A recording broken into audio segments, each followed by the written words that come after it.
In our 3-hour film, we can watch how the herder László Sáfián, Laci for short, spends his afternoon taking a look into the everyday life of a shepherd grazing his flock on the sandy pastures of the Szőllősy region of eastern Hungary. We can find out, for example, when and why he stops or moves his flock, and how he makes sure that every sheep has enough to eat by the evening. What's more, we can see how he manages the pasture so that there is enough grass for the coming weeks and months and even years, maintaining good grazing for the sheep.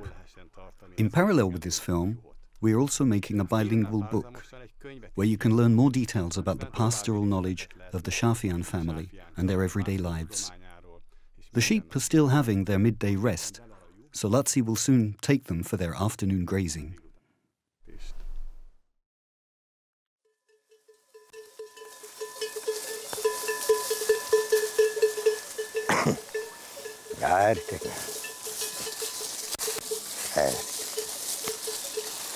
Gyertek, menjünk Dezse üresen. Gyertek, hely! Hely, menjünk! Hely, gyertek!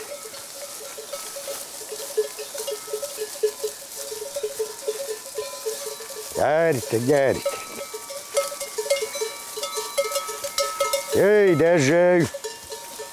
Dezse! Gyertek, menjünk! Gyertek! Dezse! Desde!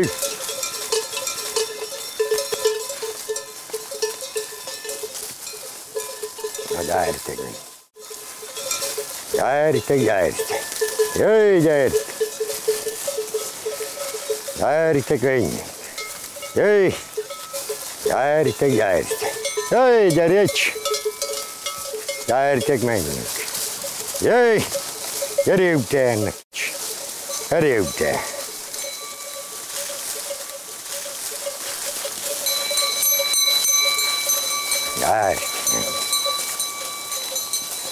Gyertek, gyertek!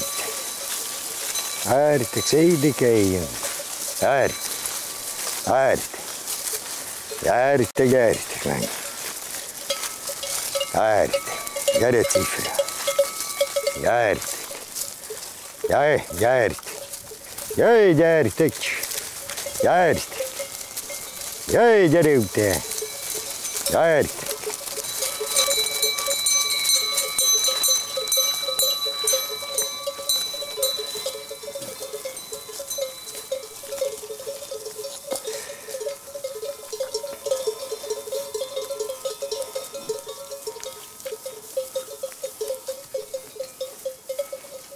Gyere, babus! Gyere, babus! Gyere! Well, they're on the move. Why did you need to give them so much encouragement? Wouldn't it be simpler to drive them with the dog?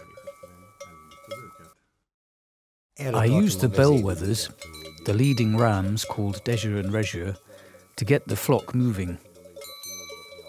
It's a much gentler way of shifting them out from under the trees than if I get the dog to drive them out. This is what my father taught me. You have to shift the sheep from under the trees, not fetch them out with the dog. And that's why I still used the traditional bellwethers. Why? What can they do? They can be taught that if you call them by name, then they take the lead, and the flock gets used to hearing the big bells from the front, and then the rest follow behind. It's a lot less bother than driving them out with the dog. And it's easier to get them to start grazing. They're not under stress. És könnyebb elindítani őket legelni. Nincsenek stressz alatt. And actually, you were here in the shade of the poplars, where the sheep had their midday rest. And on our right, there is a well, and in fact, it's there for the sheep. If any of them want to drink, then they can go over there, and shortly we'll see how that happens. Yes, it's a conscious decision, which way we start off, how we get the sheep moving. We don't lead them straight to the well, so they don't leave a track, but we let them drink as they choose. And there they go, one by one.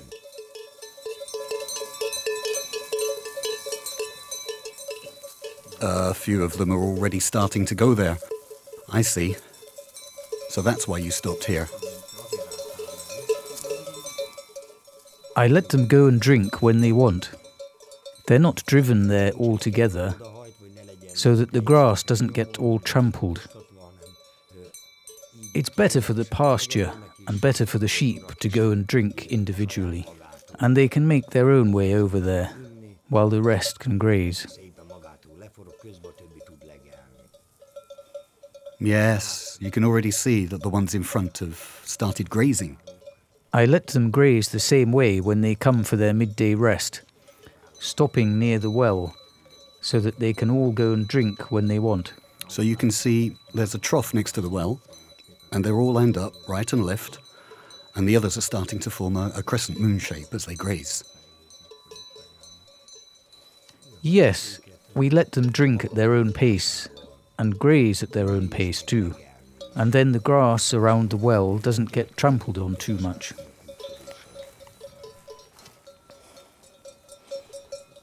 And now they're all catching up nicely, joining the others. And as far as I can tell, a few of them are beginning to stray off the path, so they're drifting from the planned route. Yes, and now I set off to stop all the sheep from going that way and try to get them to graze on the route that I planned out. Az én általam elgondolt útvonalon legelni.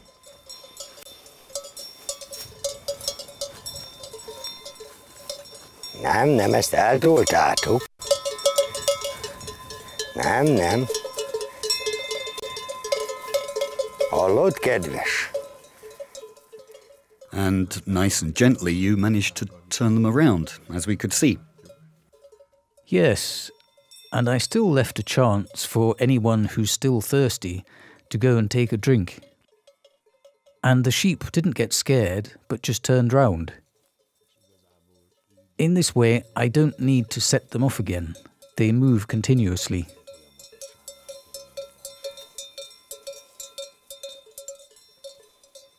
And we're going to see how you watch and guide the sheep all through the afternoon. Here, for example, they're slowly starting to form a nice line next to each other. We'll see several times how they graze all lined up nicely like this. Szépen megállnak és esznek. They stop and eat. There are patches of new grass, and several sheep stop on each patch. They can make pretty little groups while they're grazing. What I try to do is prevent them from running among these lower patches of hollows, so that we can keep moving steadily, so they don't make the others rush after them.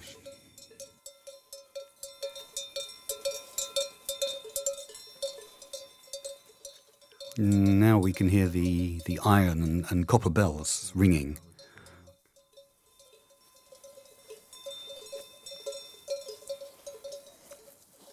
It's all so calm and peaceful. It is right now. We're just at the very beginning. They've all just started off, and now I'm actually trying to direct them towards where we want to go. Every day they try to make a little detour from their regular route. From the drone camera here, we can now see each individual sheep, as well as the whole flock. That's you and your dog. We can identify you from your long shadow. The main aim here is to keep them moving in the direction that we're going to take. That's why I tend to stay a little to the side or to the rear, so that I can persuade them to go in the right direction.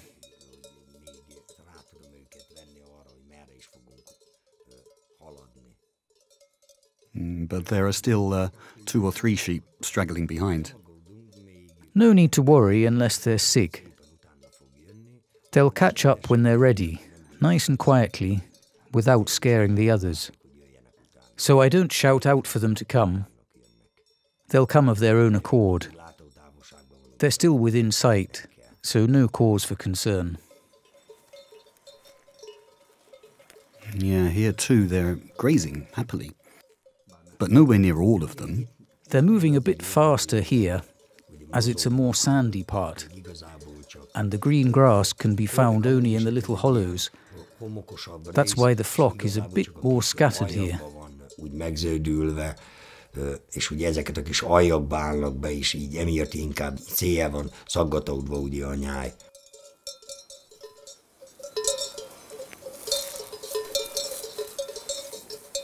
And the dog seems to have nothing to do right now. Divat. Well, it looks like the dog's got nothing to do at this very moment, but he's actually working all the time.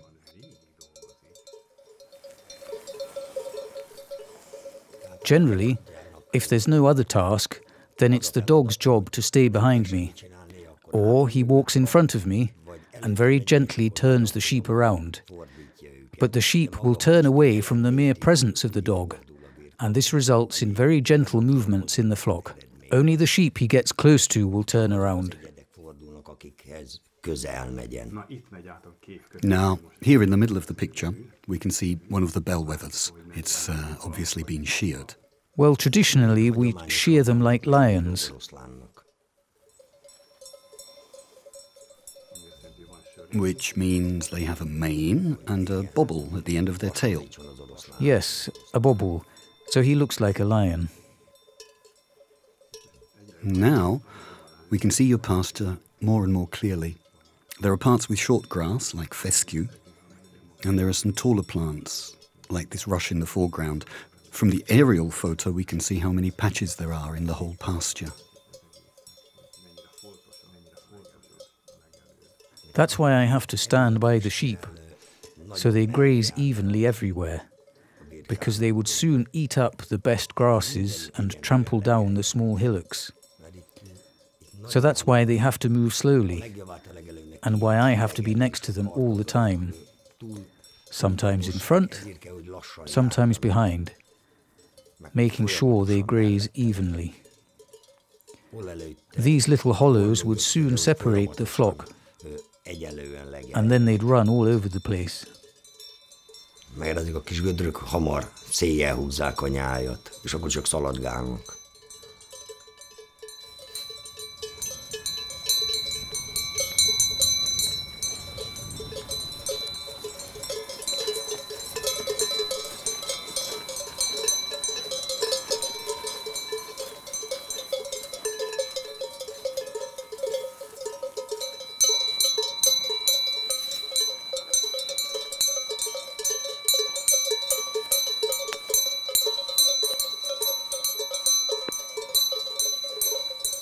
Here, in the aerial shot, we can see how they're forming a kind of crescent moon shape at the front. Quite dense up ahead, with some stragglers further back in different places. We're going to see several times this afternoon how they move into a crescent formation.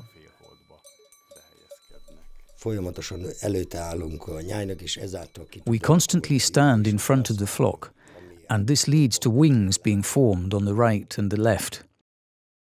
That means we can see the individual members of the flock and watch what they're all doing.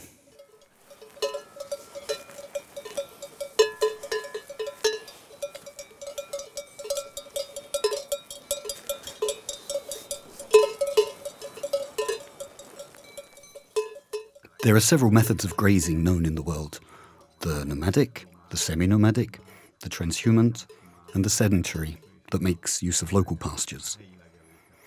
Within these, there is the so-called close herding, what we can see here clearly in this film, when you don't tend the livestock from a faraway sheep shed, but they don't graze freely either, but you, the shepherd, stand next to the sheep, watching from a close distance, guiding the flock.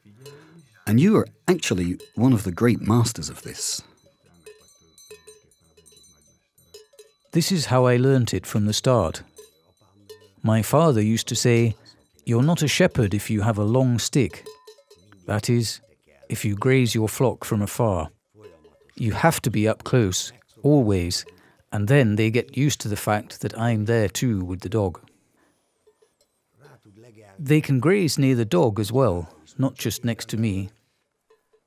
It's enough if the sheep get used to grazing next to the herder without being afraid. But it takes more time for the sheep to get used to the dog.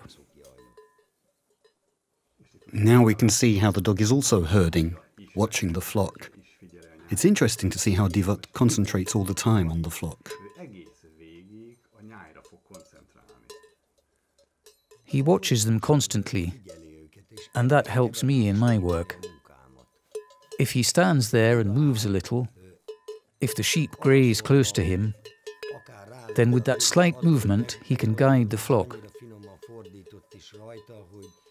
That's a big help, and the sheep are wary of the dog. Now you move the flock a little. I didn't move them. I have to go in front of them. I see, in front. Now, you spoke to one of the straggling sheep. She wasn't particularly straggling, but when I went past her, I automatically called her by her name. I see her, and then I remember her name and I speak to her.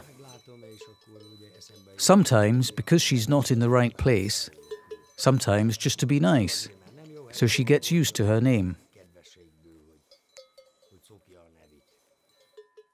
And what did the sheep get scared at just then? At me. I moved a bit more forcefully, and the flock reacts to the way I move towards them. And they all immediately moved closer together. Here you can see how they're eagerly grazing the short grass, the fescue. Yes, the aim is for them to graze consistently, and then I can see what they're eating.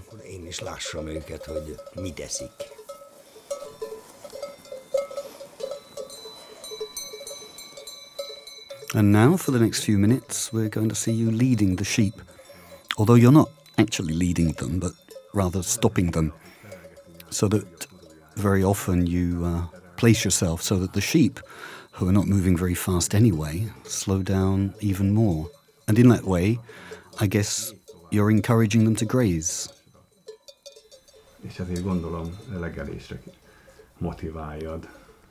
They're moving so slowly because I keep stopping them. All day my concern is to make them stop. Not letting them stop on their own, but me stopping them. And in this way, I force them to graze continuously. And they're used to me being there, and wherever I go, they slowly turn away, or they stop. And then they're brave enough to graze by me. But this is how the flock grew up, so it's not strange for them that I'm among them. Now and then, we're going to spend 10 or 20 seconds listening to the bells ringing in this flock. So for 10 seconds now, we won't speak. It's worth listening to the music of the flock while they graze.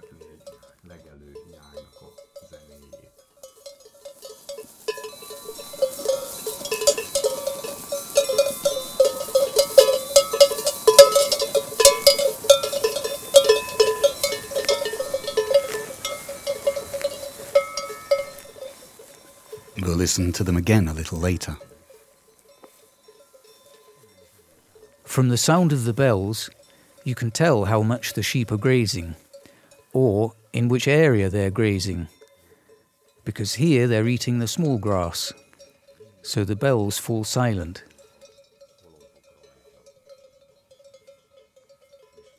Very often I set off depending on how strongly a particular bell is ringing. When I can hear that the other side of the flock is no longer eating, but has started moving, then I try to stop them again. Now the bells sound completely different again. Because you can hear that they're moving.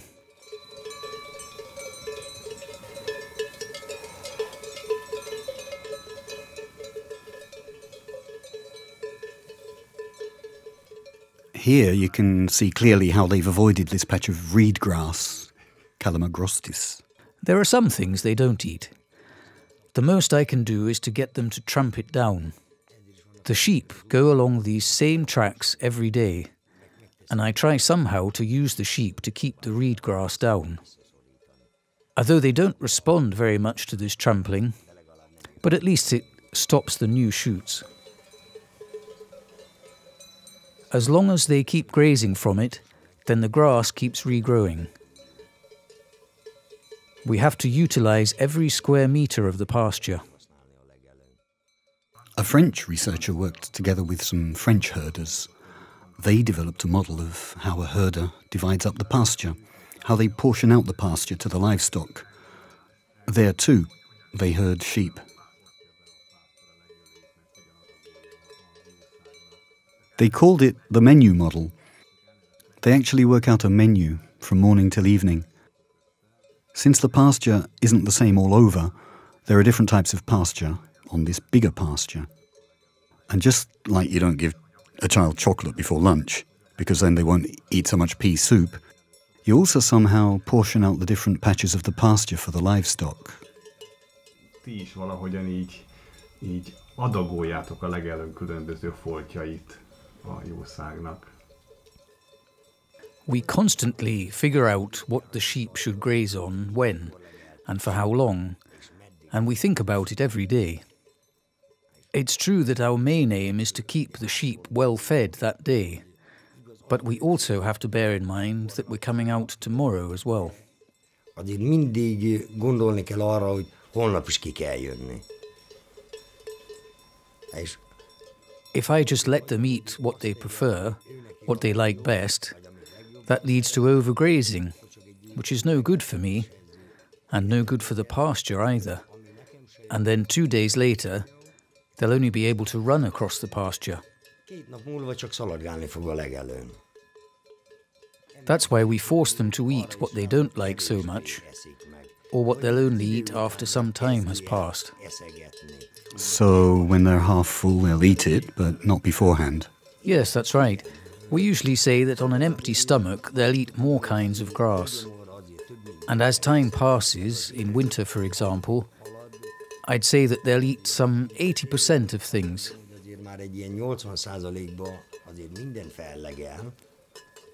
But in summer, you have to watch closely what you let them eat and when. Because if we simply leave what they're not fond of eating in summer, then in winter we can't make them eat it either. We have to leave the kinds of forage plants that they're happy to eat in winter too. So what you do in summer and autumn is actually make preparations for the winter pasture. Even in spring I'm thinking about what I'm going to try and leave for them to eat in winter, and where. Meghagyni, amit majd a télen szívesen megeszik.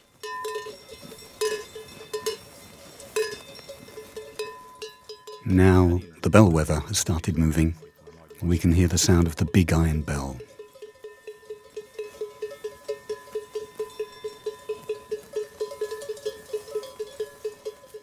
Even from a distance we can hear that the bellwether is moving somewhere.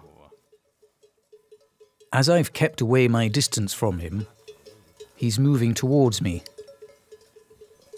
Those two are still young wethers, but there will come a time when they also learn that when I'm ahead, then they have to stay behind. That has to be taught to them, but they're still just 1.5 years old. So they're not in the habit yet, but they will be eventually. And then I'll be able to stop the flock with them staying at the back. At the top of the screen we can see how you've moved past the front of the flock and now you're holding them back from that direction.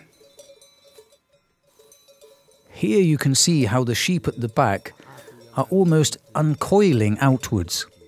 So I'm trying to go in front of them over there, as I already know that the flock is going to turn that way. Those few individuals will turn the flock. Now we can see from a different camera angle that you're standing in front of them. You're not actually doing anything, just standing there. But we can see what led up to this and why you're standing in exactly that position. Yes, these things that look so pretty from the road, the way I'm standing there, nobody ever asks why, but I'm standing right there so that they don't move, They should eat. And I won't let the whole flock set off just because of 2 individuals. My father always said, they don't graze with their feet.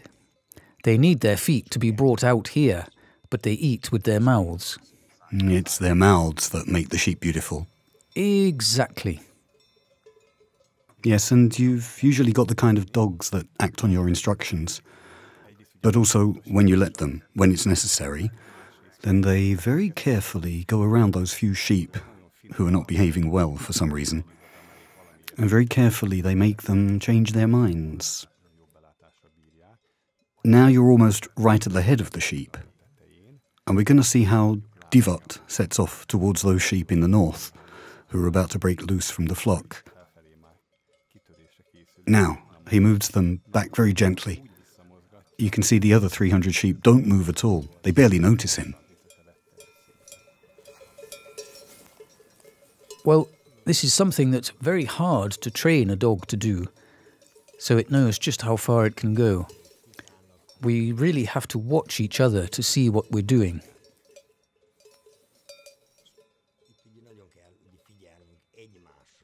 And David isn't a young dog, so he's well accustomed to knowing where he can go, but watching me all the time.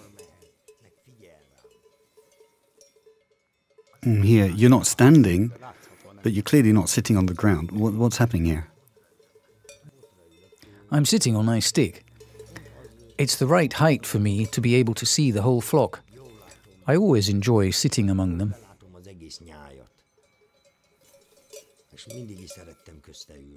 So you're holding your stick at an angle with one end on the ground, the other in your hand, and then you can sit on it. Now it looks like the sheep are setting off somewhere, and that's why you're going ahead of them now. The whole day, or the whole afternoon, involves them starting off and me walking out to head them off. I stop them, and then we keep creeping forward, nice and easy. That is, the whole day is about us moving forward continuously, and me stopping them. If we don't do that, if we just let them keep moving all day, then they'll only graze intermittently, and then they can take their pick from the whole pasture. They don't graze it fully. They just select what they want from the pasture. They eat what they like and leave the rest. That's right, but the youngsters keep running ahead, while the older sheep or the pregnant ones would spend the whole day on the march. My father always told me, we mustn't make each other move. So, I try to keep stopping them, but in the gentlest possible way.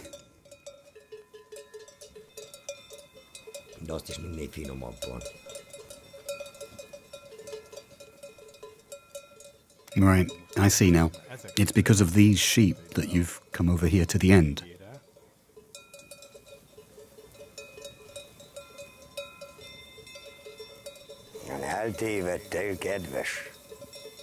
Let's take a look from above now to see this movement one more time. That's where you arrive, and that's where you're speaking to them. Yes, it's enough to turn around these 3 or 4 individuals to prevent them from dragging the whole flock away. Why, where are they heading now? I alternate the routes we take. Here we're at a point where they could go down beneath the willow trees. So they begin right at the bottom of the screen here. You can see a few trees there. Yes, I often take them in there. But we just had some rain, so if I let them go in now, they would cut all the young grass shoots into mud. David is taking a little detour down there at the bottom, and now we can see the same thing from the ground. And you're helping out a bit with your voice.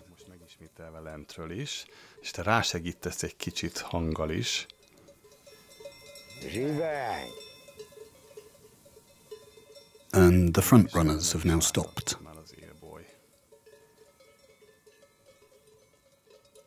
Yes, I have to call out to these so-called rogue sheep so that they understand that they have to turn back from there. It's not by chance that they got their name, rogue, because they're daring enough to cross the dog's line. Ő túl mer menni a kutyán. And the others would go with them. These individuals are called by their name so often that they end up almost learning their names. Ezek az egyedek, hogy szinte megtanulja a nevét. Almost everybody who wasn't born into a shepherd family is astonished that you know all your sheep one by one. So for you, it's not just 300 sheep. A lot of them have their own names. Nem 300 birka, hanem egy csomónak neve van. There are 300 personalities. And because some of them behave differently from the rest, they hear their names so often that they also learn it. Olyan sűrűn hallják a neveket, hogy ők is megtanulják. This way we can constantly tell the difference between them.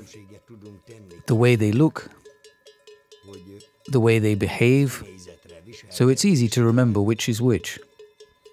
Így ugye könnyen meg lehet őket jegyezni, hogy melyik. And that's why we don't understand why people say that every sheep is the same. Minden birka egyforma, nem egyforma. They're not the same, just like no two people are the same. We make distinctions between them for how they behave, their colour, the way they stand, Ugye szín, but mostly their behaviour, because my whole family knows these individuals very well. Which ones are fast movers, which are braver than the rest, with their own minds or temperaments.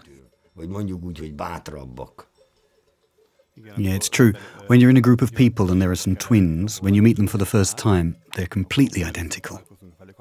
But if you spend a week together on holiday with them, say, by the end of the week, you can't imagine how you weren't able to tell them apart.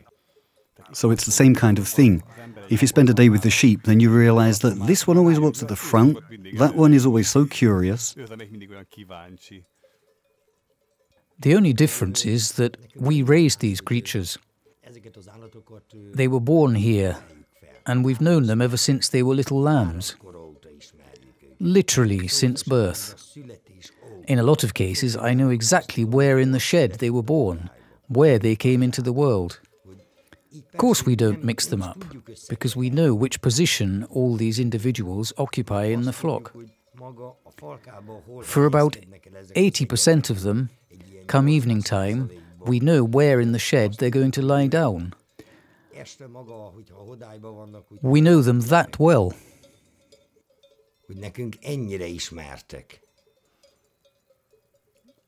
In the film, we're going to show several long takes of the flock from the air. And if you take your mouse and scan the film quickly forwards and backwards, then you'll see how the flock reorganizes itself over 3 or 4 minutes. You can select a particular sheep or two and see how differently they behave. Some are always next to another sheep, or move ahead, or stay behind, and then catch up with the others later. So you can play the film several times at a faster speed, and then you can see how the whole flock moves, as well as the individual sheep within the flock. Yes, that's why we always watch where these rogue sheep are.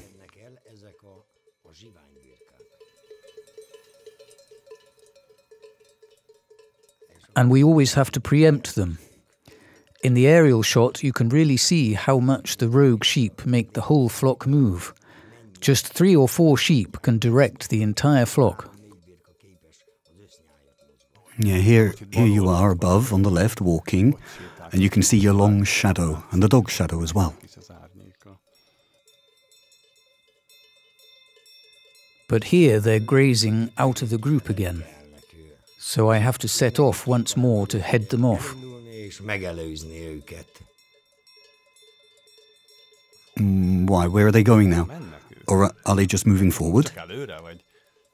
Well now, since I know how the flock moves, they're not drifting apart, but moving closer together, which means that they're going to push from the back, so I have to stop them just the same. So the ones at the back are going too fast compared with those in front. So they're kind of making the front runners speed up. Yes, they're pushing them ahead, and I have to put a stop to that. And when I get in front of this lot, then they stop, and then those at the back automatically slow down. You can see they're hardly grazing at all. They're almost just running one after the other. Yes, and what happens in the next half hour is that they finally slow down, and then they'll be grazing very comfortably in this part of the pasture. Actually, for almost the next hour, we'll be in this same area. Yes, by navigating them very carefully, they can graze here. And that's the aim, for them to graze right here. Here I can make use of the ditch. They won't dare cross it on their own. And then it gets much easier, because I only have to watch them from one side, and then it's simpler to get them to graze.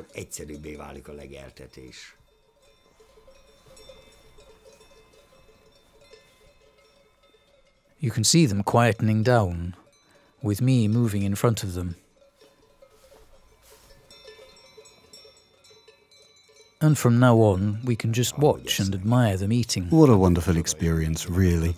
When all you need to do is stand here and see how happily, how industriously they're grazing, with the bells clanking. What we have here, while the sheep are getting fat, producing the meat, well, there are still some beautiful sights in the world. When they're busy grazing, we also like to just stand and admire them. And the sound of the bells, we admire that too, and the animals themselves, as they're filling their stomachs. It's all so simple, but then, long ago, my father used to call the grass green gold. That's why he was always upset if the sheep just scampered all over it.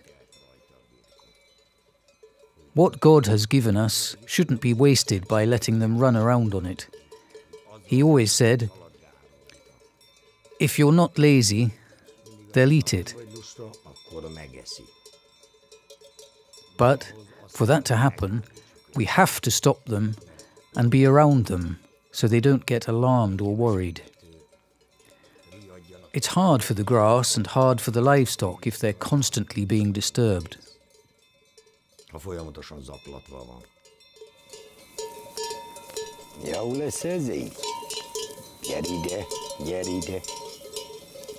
What happened there? All that happened is they set off in the wrong direction. And then the dog stepped in immediately. He always reacts at once if they need to be turned around gently, but the dog has to be kept quiet.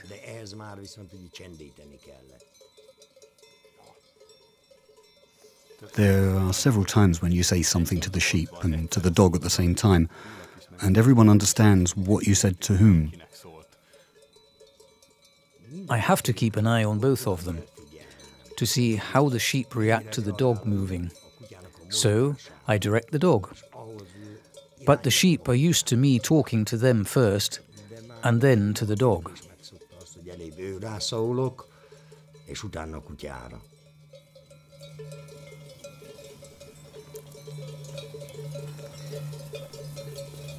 Ne gyere ide, szuszmi. Gyere ide, divot.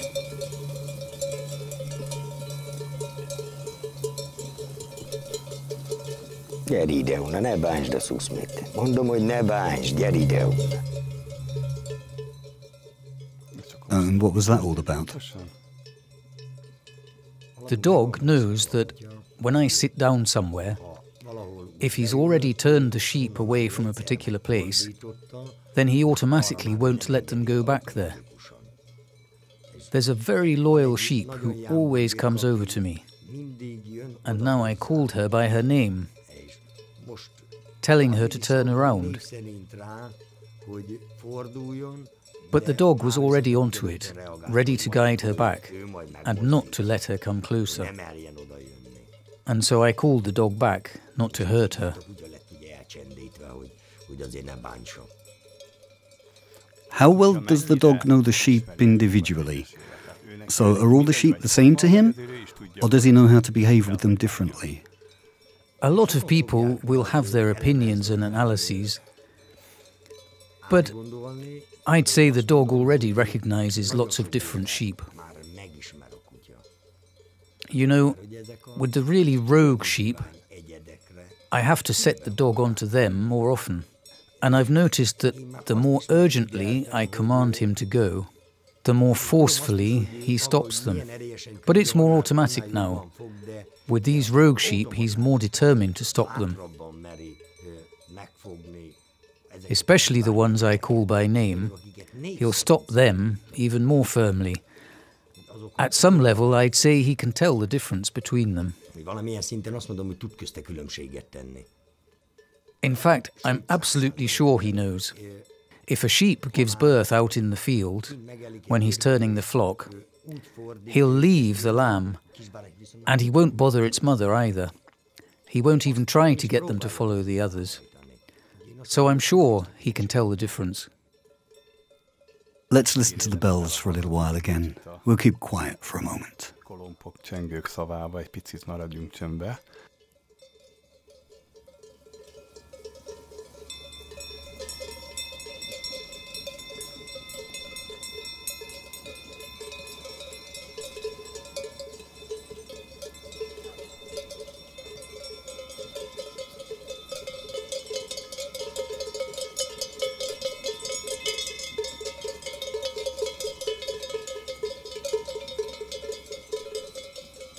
Here again, it's worth winding the film a bit faster forwards and backwards because the standing camera is fixed, pointing in one direction. So we can observe the sheep when they're grazing like cranes, behaving like a flock of cranes.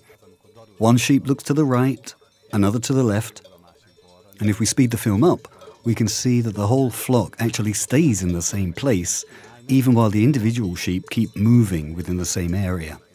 Grazing like cranes. I really liked that phrase when you first told it to me. Yes, it's as though they're almost in one place, almost revolving. And then these simple bells can produce such a sound. If you've never heard it, you can't describe how it sounds together, in harmony, like an orchestra. Hogy mennyire egybe tud szólni. You were telling me earlier about the importance of how many bells you put on the flock and which bell you put on which animal. It matters so much because the bells are not just for you to hear, but mostly for the other sheep. So, can you please explain? It always depends on the weather to some extent, or I adjust the bells according to the season. My father always told me that even a few can be too many. So, I usually don't attach too many bells. In general, I use around 6 little iron bells, 2 big ones for the bellwethers, and at most 3 copper bells, but I distribute them well. What do you mean, you distribute them? I mean, which individuals among the flock I put the bells on. Fine, but then they get mixed up. They don't get mixed up, because almost every sheep has its own place in the flock. Someone might temporarily be on the left, but from observing them, I know that she almost always prefers to move on the right side. And by spreading the bells out, to the right side and the left side, or as my father used to say, the right wing and the left wing, 2 or 3 out in the front, then I can drag the flock apart. Some move at the front, others at the back or in the middle. That's right. So in summer, in the heat, it's mostly those at the front and at the side who drag the flock apart. So I put the bells on those individuals. Of course, I have to see if they're at all capable of carrying the bell. And I see how they carry it, and then I decide who gets the bell. But then, when it gets cooler, I'll change things by putting the bells onto the ones who usually move in the middle of the flock, to keep the flock more together in one pack.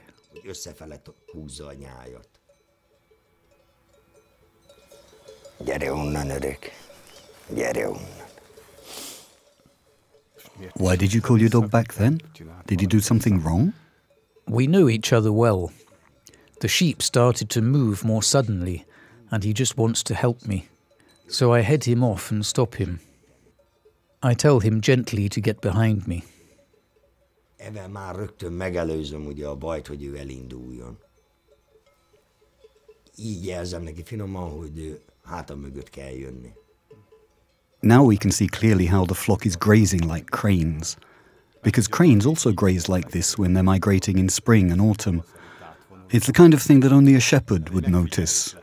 There's no other way of making this connection. Yes, they're not really taking much notice of each other like cranes. Cranes also get alarmed only if they sense something strange or some kind of danger.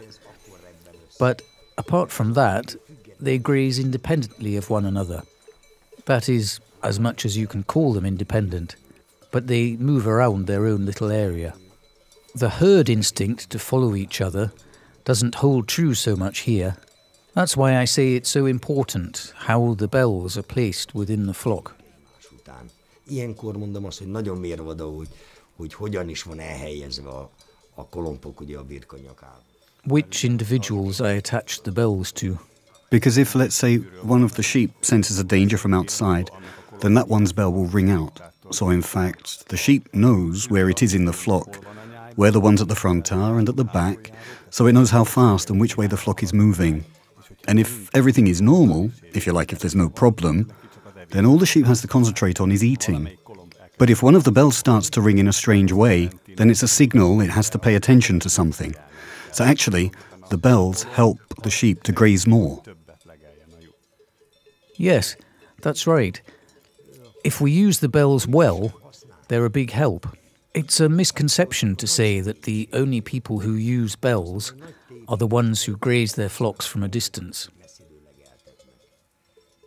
The bells aren't there for us to hear which way the flock went. Not at all. It's about how the flock is behaving. And then I can keep track of where to go, where to stop, where I can stop, simply from the sound of the bells. They're wearing the bells not so that I can find them, but for the purposes of grazing. At least they are for me.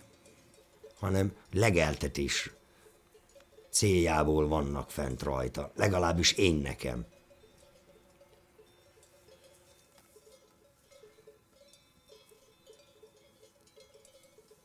There in the middle is a sheep that looks darker than the rest. There, quite close to us. And to the left of it is a red spotted one. What can you tell us about that?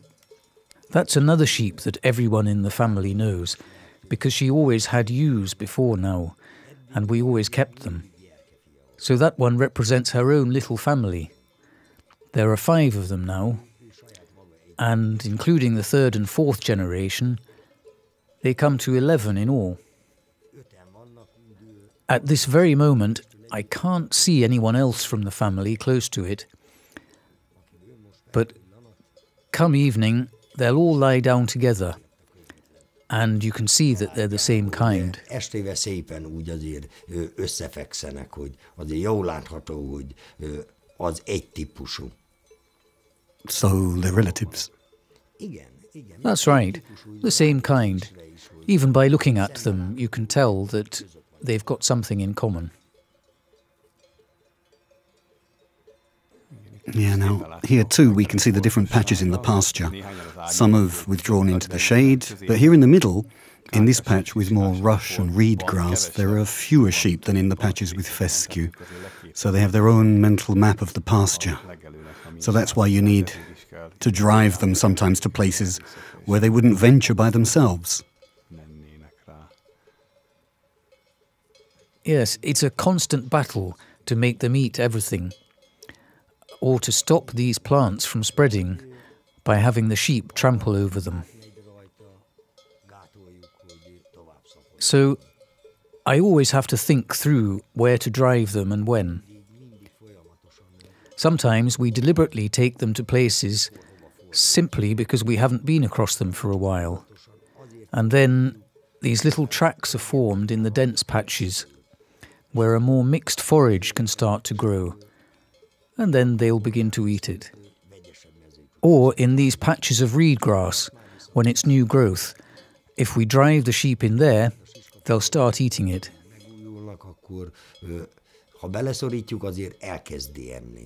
Yes, when the fresh shoots are 5 to 10 centimetres high, then they'll eat it anyway. Let's say they have no other choice, because we keep driving them onto it, day after day, until they nibble it all down. Yeah, now let's just look at how much peace and quiet there is.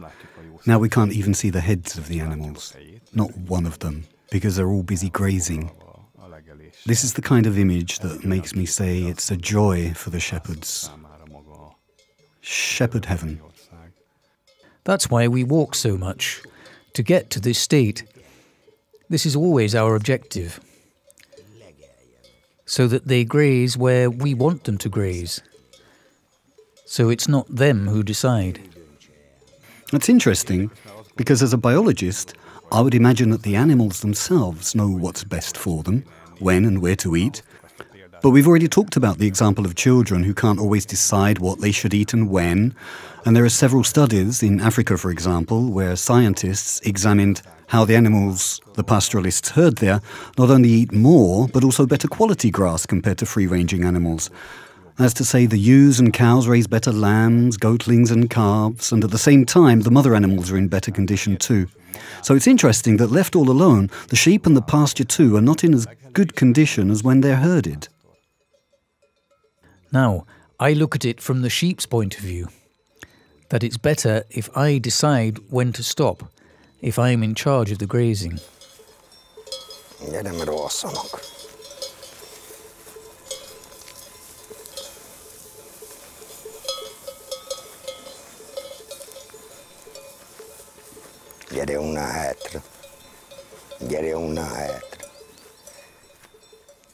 Now you've decided to manage their grazing. I'm preventing them from taking another midday rest.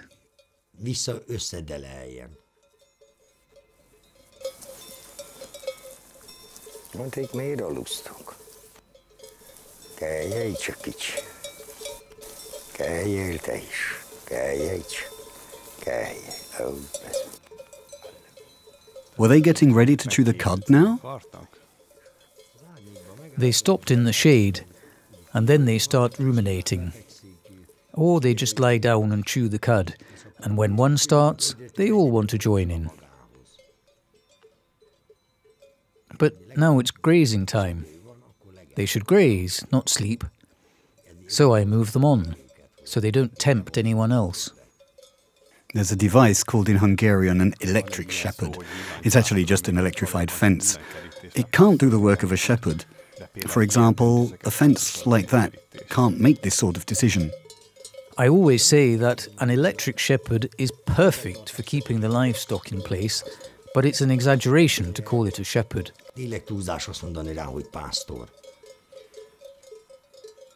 So all I can say about that is, where I can see that a flock is allowed to run free, there are times when they really put on a lot of weight, when there are enough legumes, so they eat them up. But when they run out, then their condition really drops off, because from then on, the sheep don't realize that they have to eat everything, or at least they need to eat a mixed diet.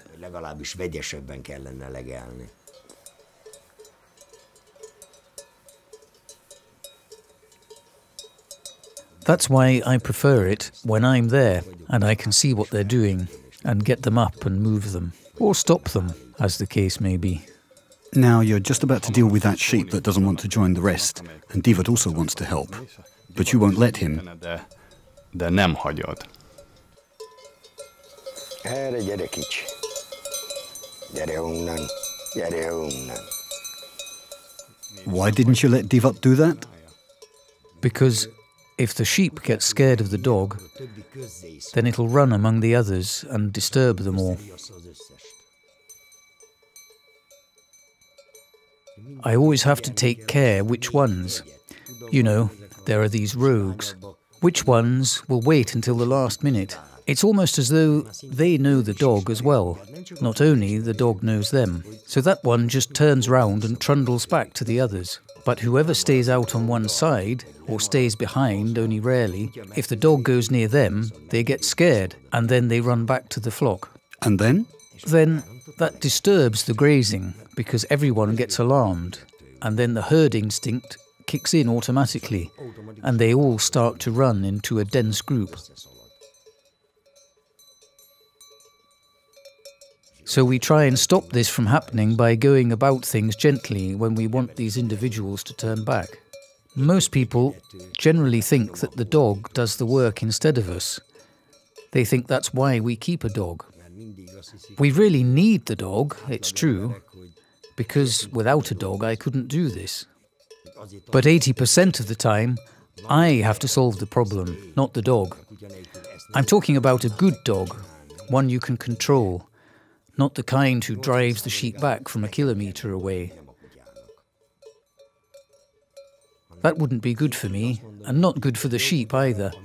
And what's more, unfortunately, it does the pasture no good either, when the sheep are driven from so far away. És még sajnos még a legelőnek sem teszi jót. The other question people often ask is, aren't you worried? Especially when the flock is spread out like this and you're so close to the forest, that you might lose a sheep or two? If an animal is sick, it drags behind. That's why I'm here, to watch over the flock. So if there's a problem, we notice it. And from then on, I keep a close eye on that individual to see if it's still with the others, that it hasn't been left behind. Because a sick sheep can easily get slowed down. If one gives birth, that can stay behind too. But a healthy sheep will always keep up. So I'm not worried about anyone being left behind. Well, we've had a few thousand years when a wolf or a bear taught a straggling sheep not to get left behind. Megtanította, hogy többet ne maradjon el. Yes, we don't have such problems here, but there are two-legged wolves.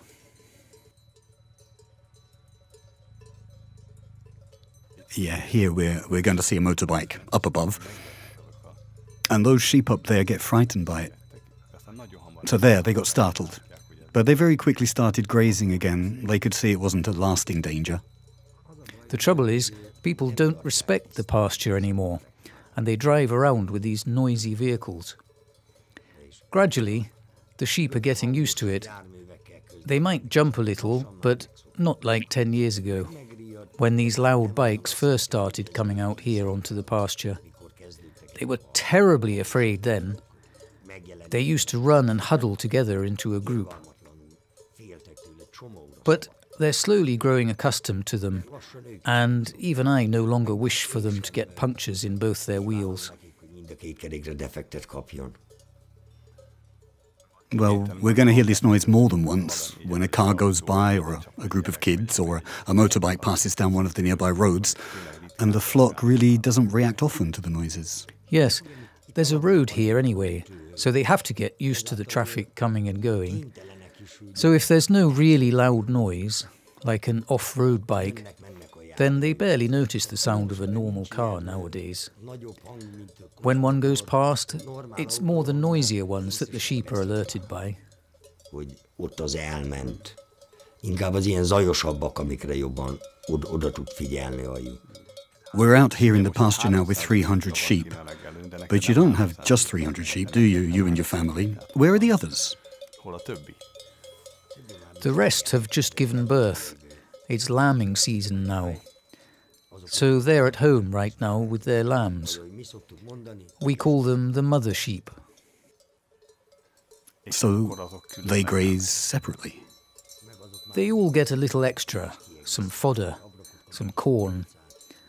And at night, they get some harvested fodder to substitute grazing on pasture. They're still in a completely separate flock. We deal with it all together as a family. Mivel ezt mi közösen csináljuk a családdal. So Lajos, your brother, Yes, he stays at home with the women at these times, taking care of the lambs and mother sheep at home. And of course in summer, when there's always something to do in the fields, from mowing to tilling the soil. We try to manage it all together, but the women play an important role in all this too. In summer, they do about 70% of the work on the farm, dealing with the livestock and poultry around the shed, and so on. And that includes taking care of the lambs too. So your two families work very closely together here, and... Well, we're just like the sheep. We belong together.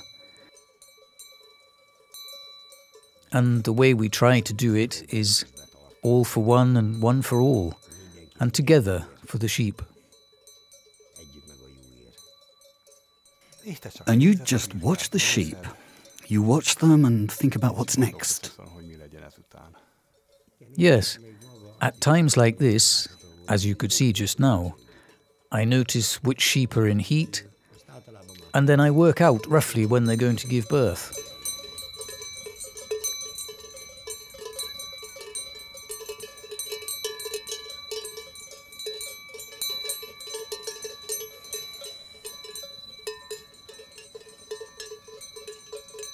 Right now we can see the pasture all together. Most of it consists of this sandy ground with dips and bumps. And there at the back are some oak trees. And here at the front are a few willows. So how does it work? From January to December, what type of pastures do you drive the sheep onto? And why there? The pasture itself is of very poor quality. So we're always looking for ways out of the pasture. We also make use of what we can outside the pasture. Stubble fields, forest edges. Now, thank God, with a permit, we can graze in the forest too, in the Robinia forest. And for that time we don't use the pasture. That means it's easier to leave certain areas ungrazed, so that the grass can grow strong for the winter. So then, weather permitting, we can go out there. In winter we don't go out grazing for no reason. There's no point in just moving the sheep for the sake of it. We only go out grazing in winter as long as we can really do grazing. But summer is all about allowing the marshy hollows that we grazed in springtime to regenerate. Hogy a tavasszal a gödröket kilegeltetjük, hogy az még meg tudjon újulni. Those more watery areas with sedges and rushes. I call them hollows because the little rain we get trickles down from the small hillocks, because these sandy places only absorb a small amount of water. These hollows can regenerate even in the dry season. But if I don't graze there, then it all turns to sedges and rushes.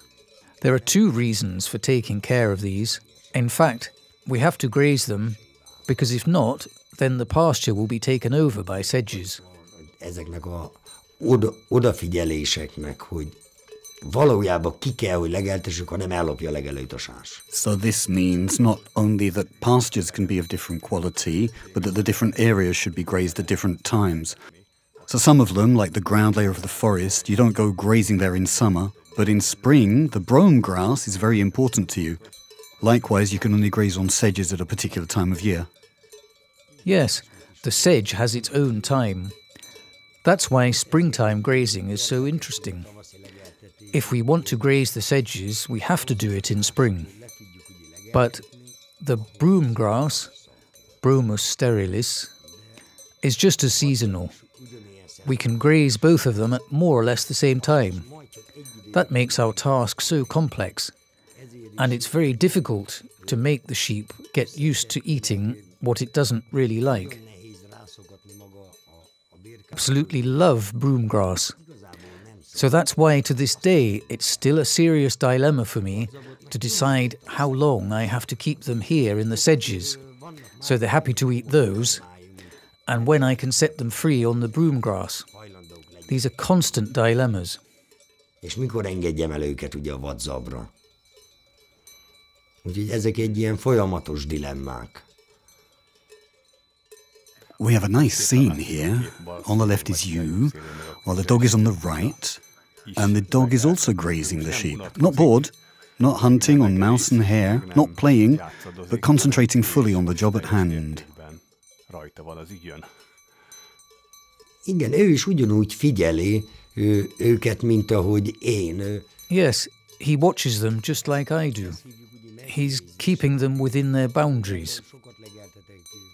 As I often graze the sheep by the side of a ditch or a road, or at the edge of the forest or a cornfield, he's used to keeping them within their boundaries. He won't let any sheep past him. And when there's not much changing, then he just lies there calmly watching them.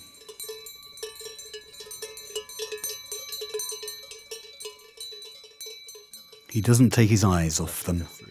There's a shepherd saying, yesterday the dog played shepherd, not you. Now, that doesn't mean... Ah, that's different. My father would say, if the dog plays the shepherd, the sheep won't eat well. He could tell from how the sheep moved whether the dog had been set on them for no reason. The sheep also give off signs of this, or when we're milking them, the milk really shows how many times they had the dog after them. Because the sheep were stressed. And there wasn't so much milk. There wasn't so much milk.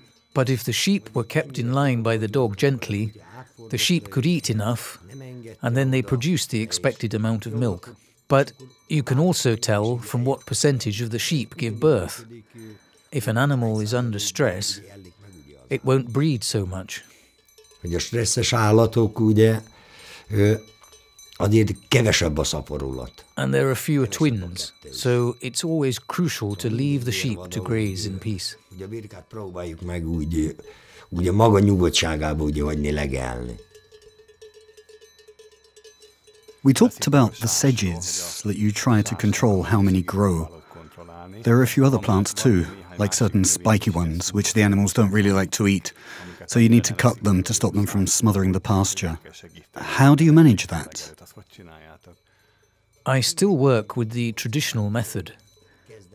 When I start the grazing, I screw the thistle picker into the end of my stick. During grazing, I continuously take out these species. This way you can prevent them from building up.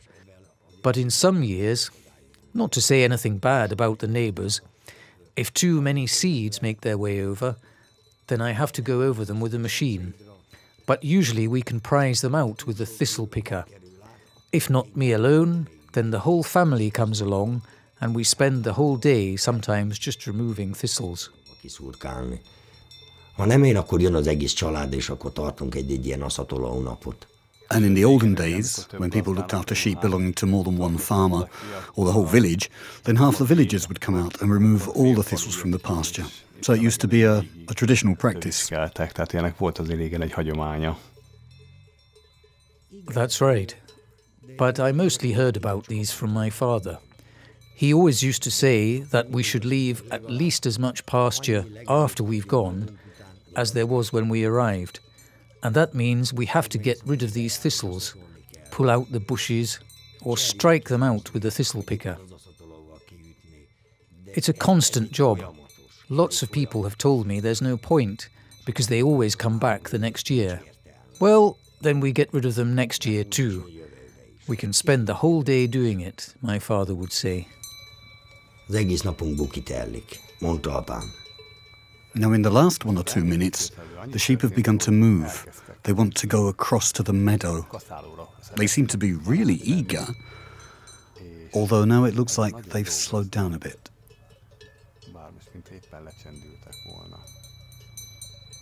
Oh, the sheep always know where they want to go in any given area, because they know the pasture. The sheep know where they want to go. Now, as they have a set route, it's easier for me because I know where they're heading. So it's easier to slow them down, that we're not going there yet. They'll be angry about this later, but that's the point of grazing, to establish a route for the sheep. Or we could say you have to establish a menu. And then every day I try to go through the menu, grazing them on everything.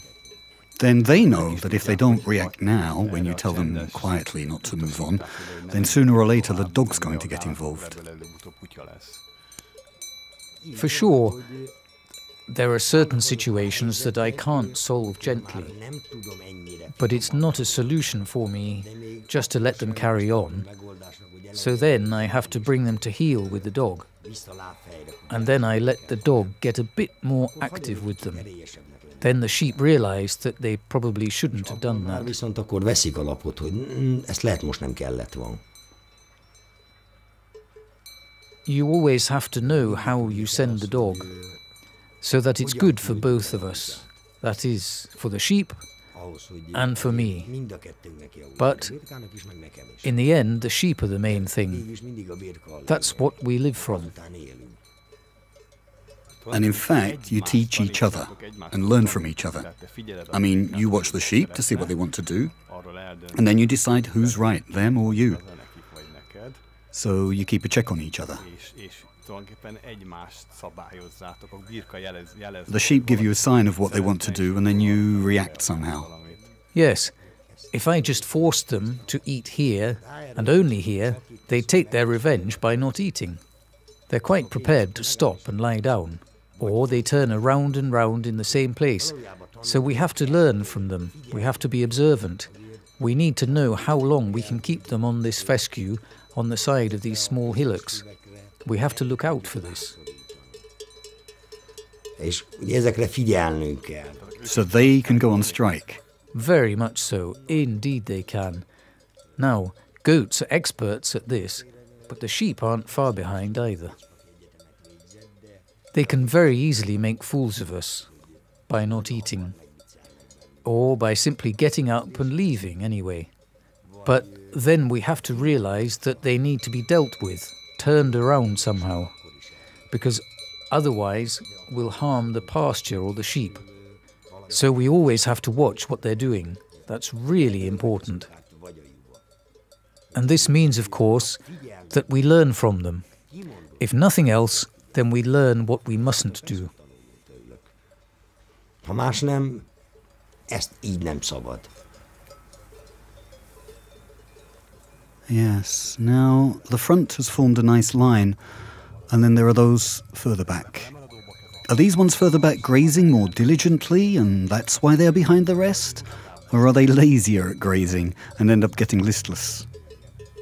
Some of these sheep are particularly slow, and the more pregnant they are, the slower they walk.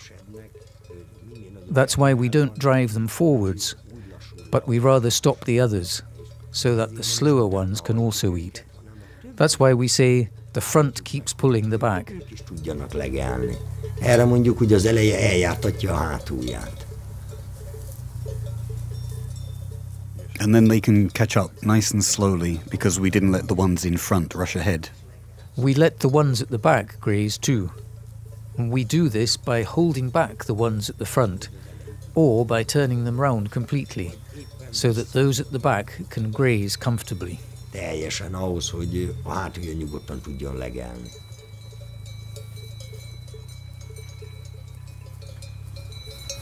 Neked miért nem kell lepák? Who's Lepak? Ah, she's one of the founding members. We began with 44 sheep when we started working with our own sheep, and this was one of the original 44, this one's grandmother, and these sheep carry on inheriting the same name. So you've had lots of sheep called Lepak, or several? Well, not that many, as only a few of the offspring were ewes.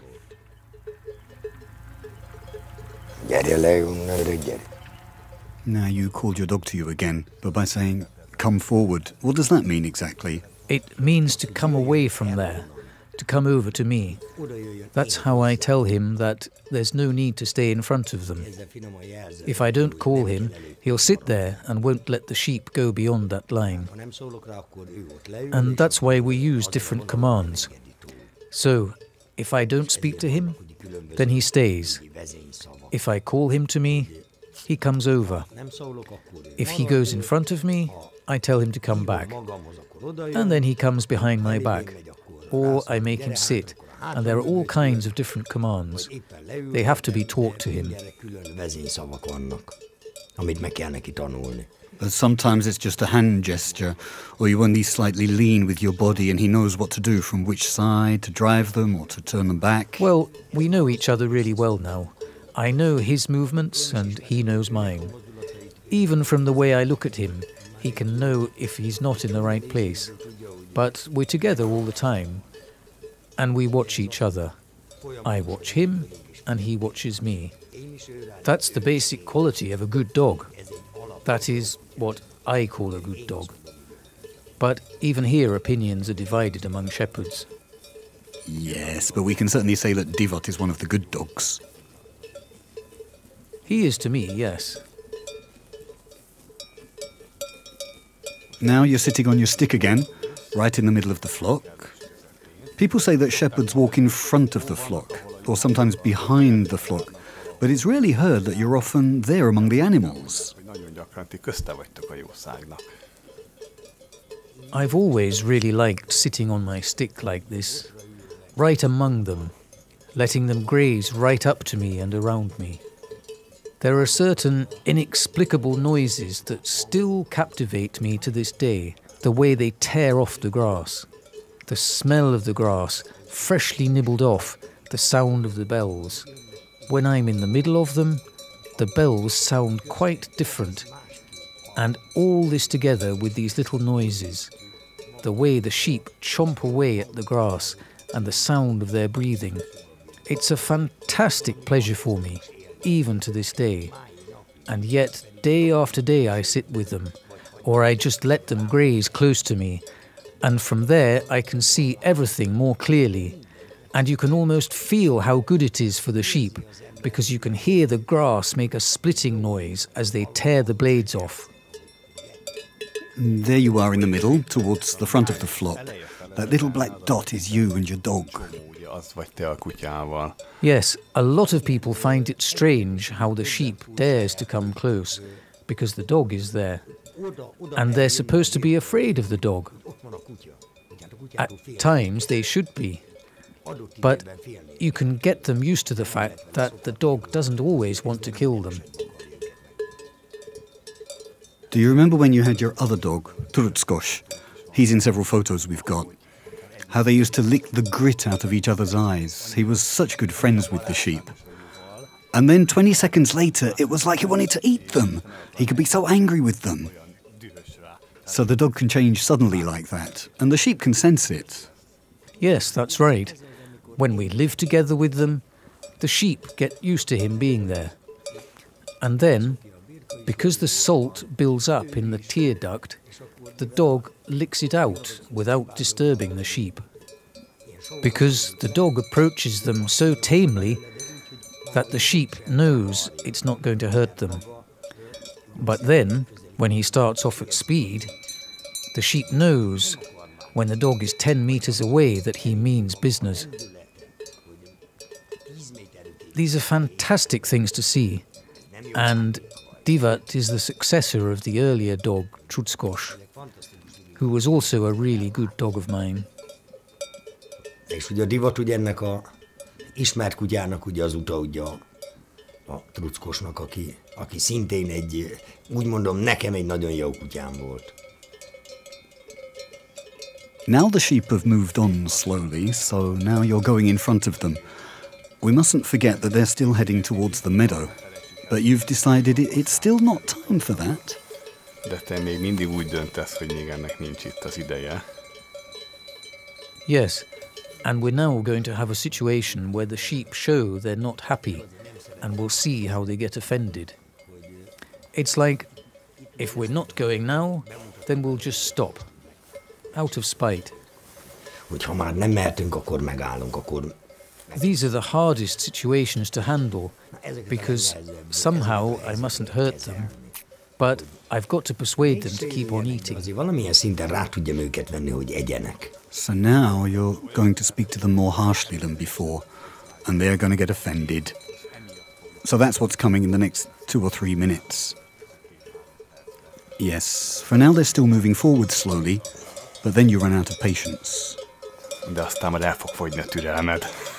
Yes, there's no other way for me to deal with it. There's no other solution. I can't be nice anymore. They'll get the better of me otherwise, and then I've lost them. And do you already know which ones you have to deal with? Usually, yes. I try to use their names. Hogy próbálok is név szerint rájuk kiáltani.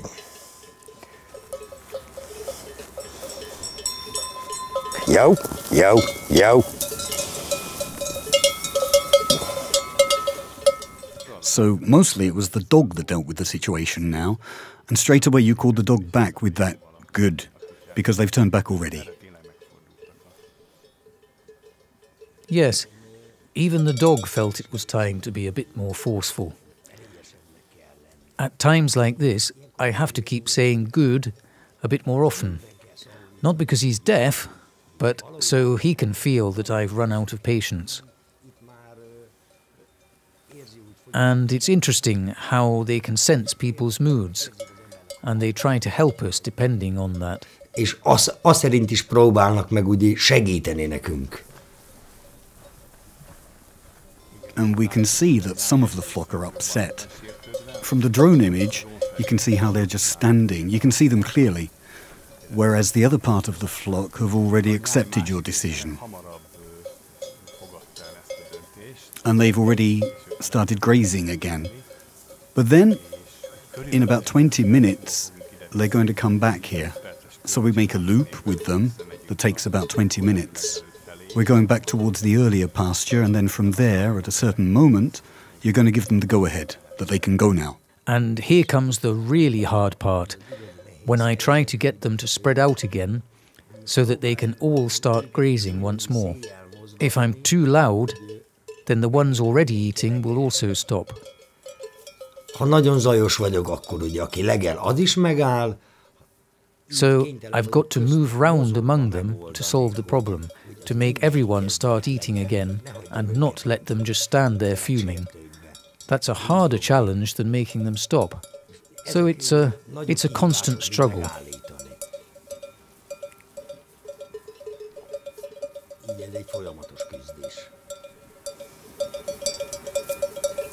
Jó, szarvas. Gyere, öreg szarvas. Gyere. Gyere, Zsuzsi. Gyere, Zsuzsika. Well, now you spoke separately to the one called Szarvas and the one called Zsuzsi. That's the same sheep. Really? Yes, one sheep with horns, Szarvas in Hungarian, whose name is Zsuzsi. But we called her Mother Zsuzsi too. But now she's the only one from the family out here right now. She's got 4 offspring, but they're all inside. They've just lambed. But that's right, I call them by name. And when I speak to them, the son, who's been grazing beside her, that's whom I call Szarvas. So she answers to both names. Meg így mind a kettőre hallgat.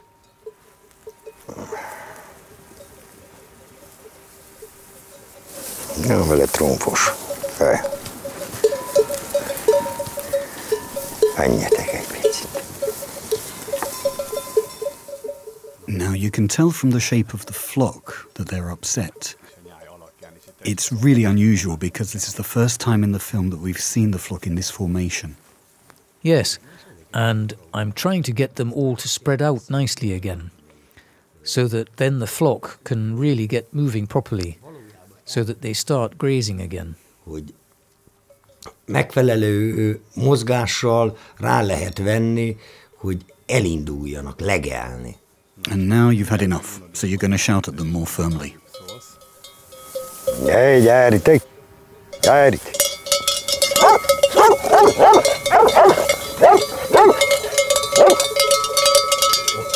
Nem. So now we can see something else. You're using the stick to make the dog bark. What's this all about? If I just tell him nicely to bark, then it's more gentle. In my experience, if I use the stick to get him to bark, then it's much harsher. The sheep are more afraid of that. So I use this method with the stick, and then they all start off at the same time. Now, I didn't manage to spread them out. They kept turning round and round.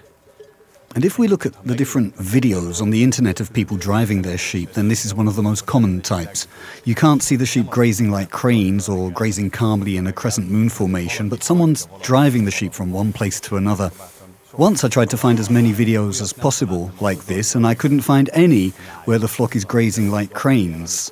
Not in a long video anyway. But when they're being driven like this, well, there are lots of videos like that. Yes, that's because it's spectacular. And because people have this misconception about shepherds, as I said, that the dog deals with everything. So they choose scenes like that, which we actually don't like doing. Or at least I don't like it when I have to set the dog on them, if that's the only solution.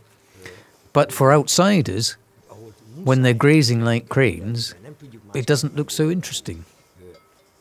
It's not spectacular. It's only us shepherds who can appreciate the sight. An outsider can't really understand why I'm so proud when my flock is grazing so beautifully. And I'm not proud about how good the dog is at scaring them on. It's a necessary evil. If I have to set the dog to work, that means there's a problem. And since that's one of the most spectacular aspects of shepherding, that's what they highlight almost everywhere, to show what the dog can do.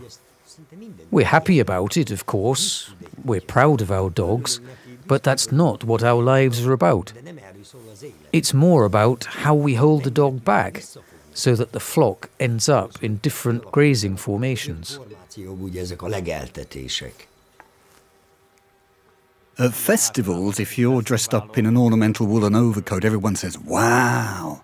But the way you can keep the sheep well, even on a low-quality pasture, because of the special herding knowledge you have, not so many people take notice of that. That's because they don't want to take notice. It's not the most interesting part, like these stories with the dogs, or a shepherd dressed up in traditional clothing. They don't even want to see what our real work is like.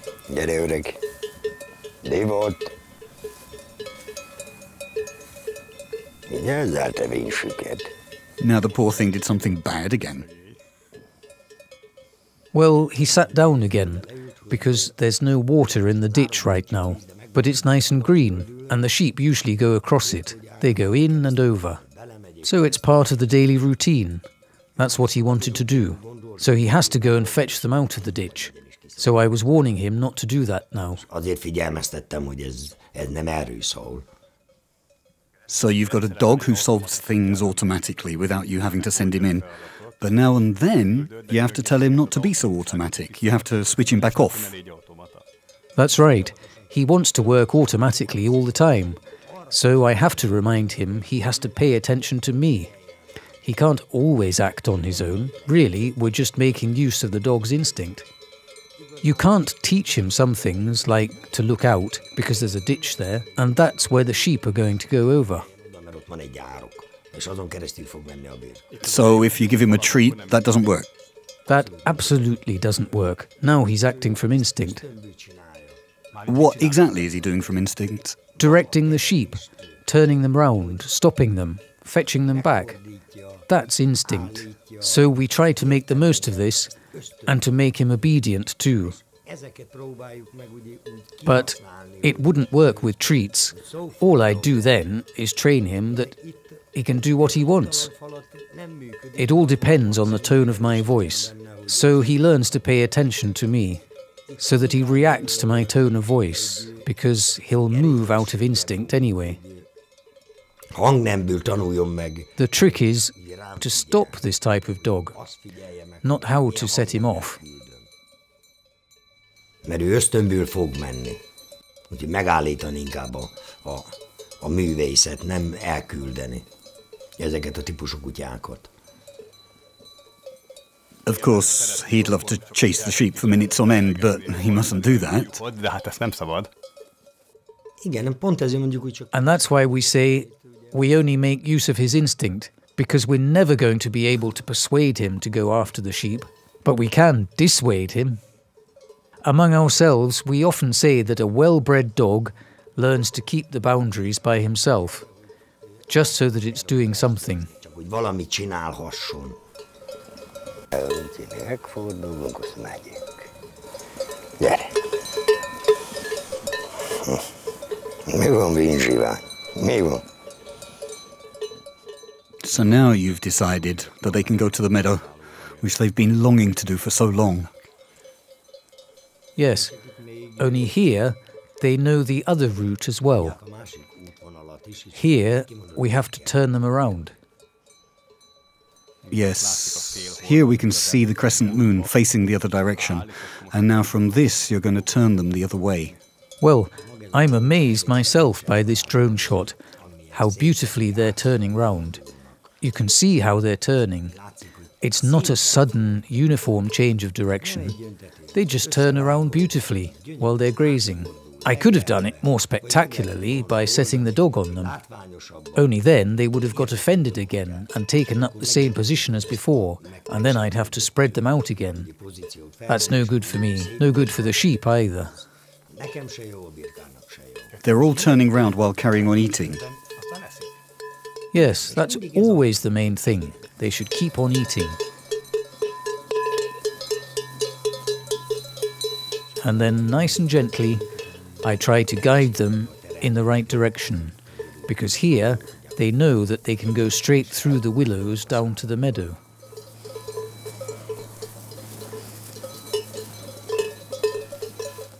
Some of them are moving ahead, and some others are still lingering a little. Yes, they constantly move among themselves until they end up turning round. Till then, there's this interesting phenomenon. They seem to wink at each other. That's how we describe it. But you need only 2 or 3 individual sheep to turn the whole flock around. So I move among them carefully, and then I gently tell them they can go. Because 20 minutes ago, you remember, I got the dog to bark at them to turn round, and now they aren't sure if we're going to the meadow or not.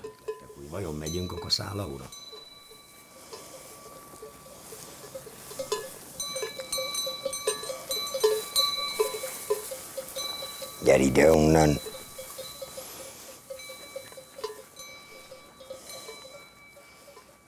Gyere le. So now you've called the dog off before he starts anything. Szóltál a kutyának? Yes, when I can see he's not looking my way, then I warn him to come, that he shouldn't go off and drive them by himself. Now we've turned the whole flock around, but at the back there are still some grazing in the same direction as before. And if he notices this, then he'll want to turn them round. And if I can see that he's watching someone really intensely, I always call him back, tell him calmly there's no need. You often talk about who remembers what, so there's a kind of memory built up. The sheep remember what happened here, what happened there. They can go this way or that way. It's all part of your work. You direct the sheep depending on what they've experienced earlier. Úgy irányítani a juhot, hogy az ő korábbi tapasztalatait figyelembe veszed. That's because there are grazing routes on the pastures that we've developed, and we graze these routes patch by patch. There's more than one route. We take a different way in the morning and in the afternoon, because somehow we have to adapt to the sun. They don't like grazing with the sun in their eyes. And because the sheep's not a stupid animal, they try to follow the morning route, so we have to know how to turn them round from that. And because I'm the one who chose these routes, I've got the advantage of knowing which way they're going to try to turn. Egy kis előnyöm velek szemben, mert tudom, hogy merre próbál meg elindulni.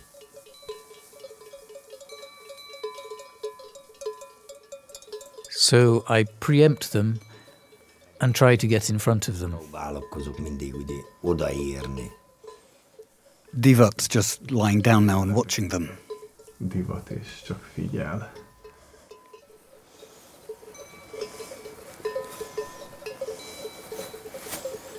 Well, that is his job. Gyere onnan, Divat. Now, I would think the dog's doing the right thing, but you called him anyway.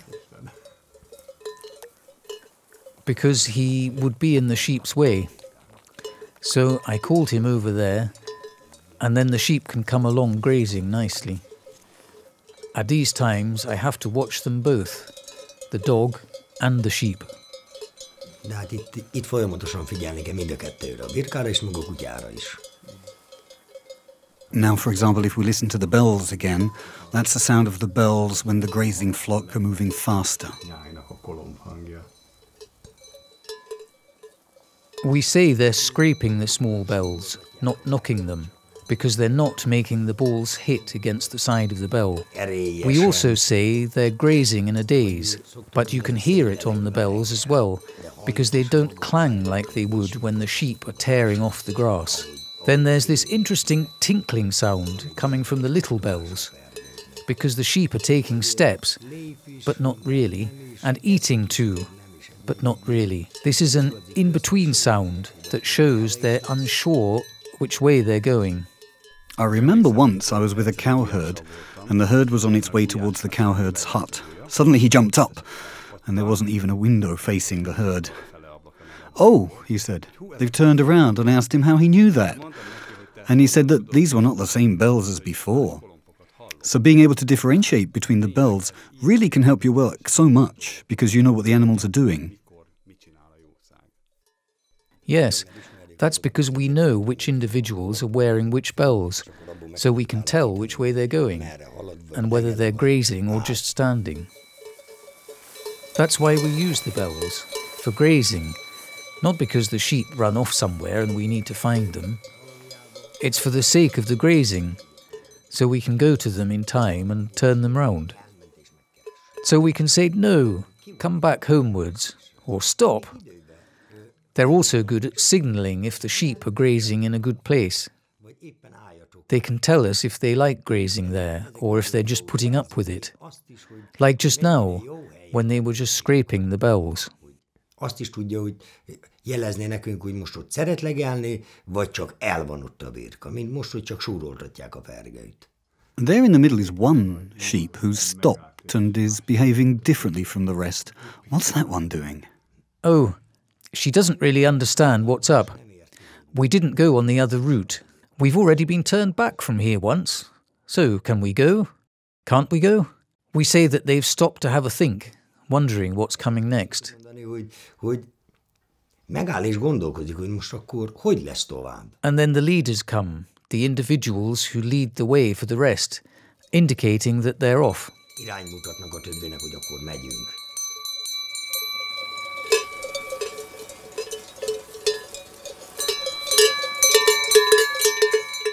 Mert itt látszik, csak igazából csak úgy. You can see here, really all they're doing is nibbling, walking and looking around.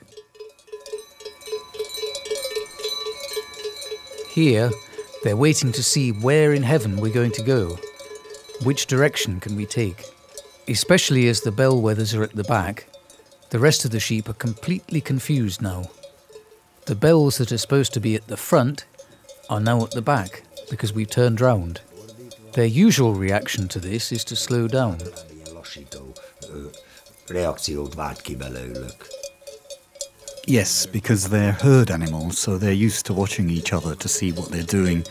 And if something's changed, then they can sense it. Especially because they're completely used to the bellwethers driving at the front. And the rest of the sheep move towards where they can hear the big bells.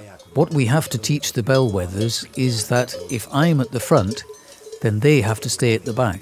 Because they're quite accustomed to moving at the front. But now they stayed behind only by chance. Here we can see them up close.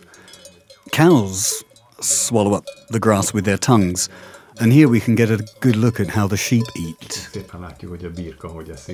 The sheep use the tip of their teeth, as at the top they don't have front teeth. So they don't have incisors? No incisors. And they just tear the grass. They just rip the blades off. That's why they can bite off even the tiniest blades of grass.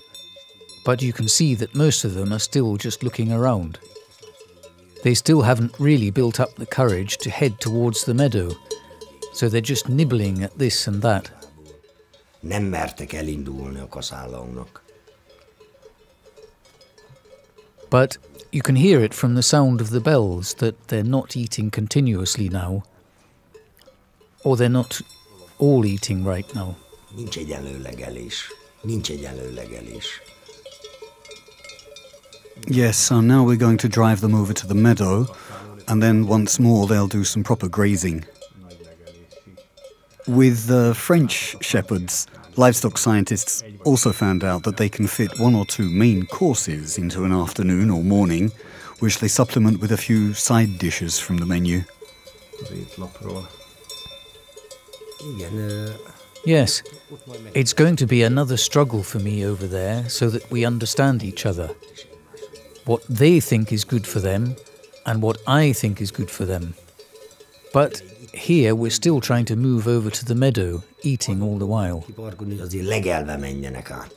So you don't just drive them over there as fast as you can, but proceed there while grazing. As far as I can, I'd like to go there grazing, but we'll soon see it didn't really turn out that way, because now everything is taking place almost an hour earlier than usual in order to reach the end of grazing in daylight, and that's upset their daily routine.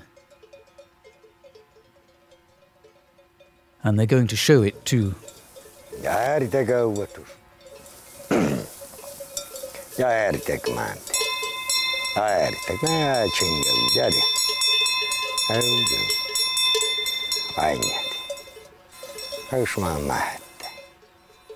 They're used to me talking to them, encouraging them, and then they'll move more readily.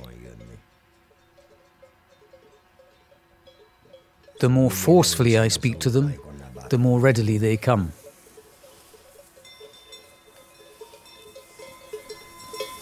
Gyere le onnan. Vajon minek mentél oda? And what happened here? They went down into the ditch, and you can see, if I speak to them more forcefully, they get more afraid. They can sense that they should be coming. But if they don't come, then the dog goes after them. At least he starts to.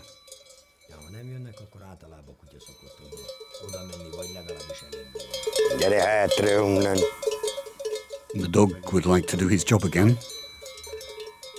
Yes, all the time. That's why I say it's easier to start them off than to stop them.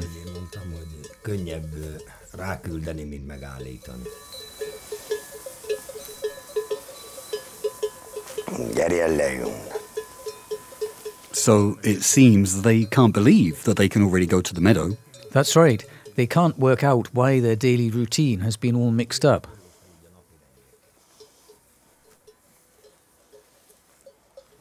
A lot of them have stopped. Yes, here you can't see it, but there are people walking across the road. There are some pasture ramblers, dog walkers in fact, and that's another dilemma for the sheep to solve. Can they go now or not? And on top of that, the time is different, so they're a bit confused. Even the sheep is wondering what now. And then, even though I don't like it, I have no choice but to drive the sheep.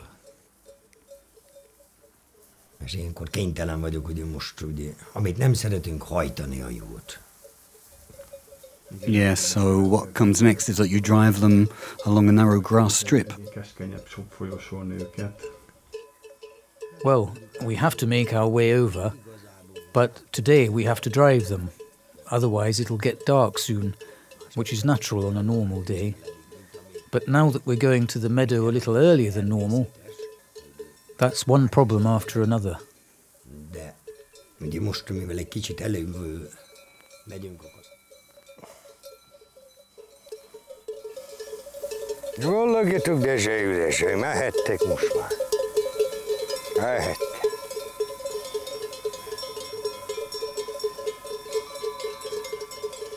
And now you can hear it on the bells that the flock's on the move.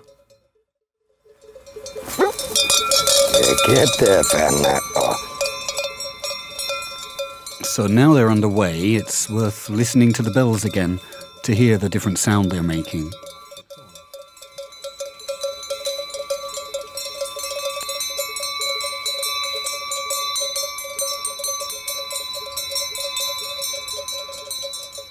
That's how we know what they're doing.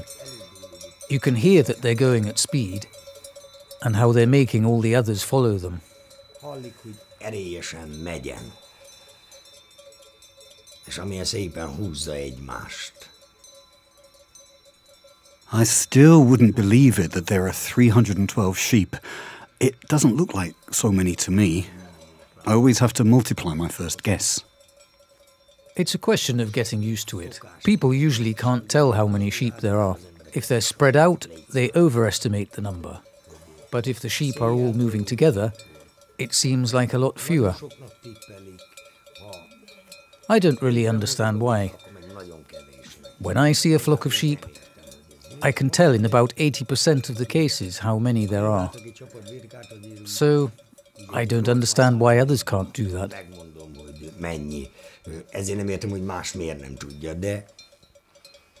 Yes, and we've already mentioned there are fewer sheep than normal because it's lambing season here.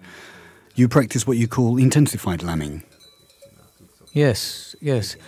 We have 3 lambings every 2 years.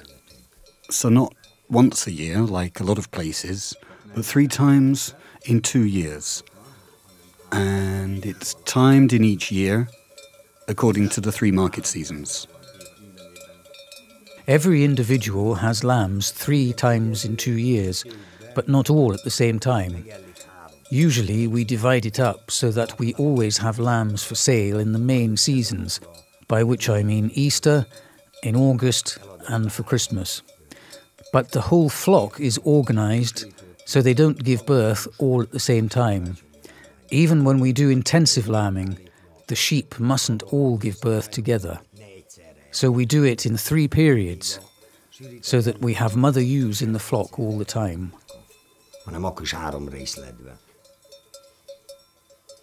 And that's because it's a lot of work when they're lambing, while on the other hand, you divide it up because of the market. It's not the workload, but the market that decides always. And as I said, we always have lambs for sale for all 3 seasons. That's the biggest workload, doing lambing continuously.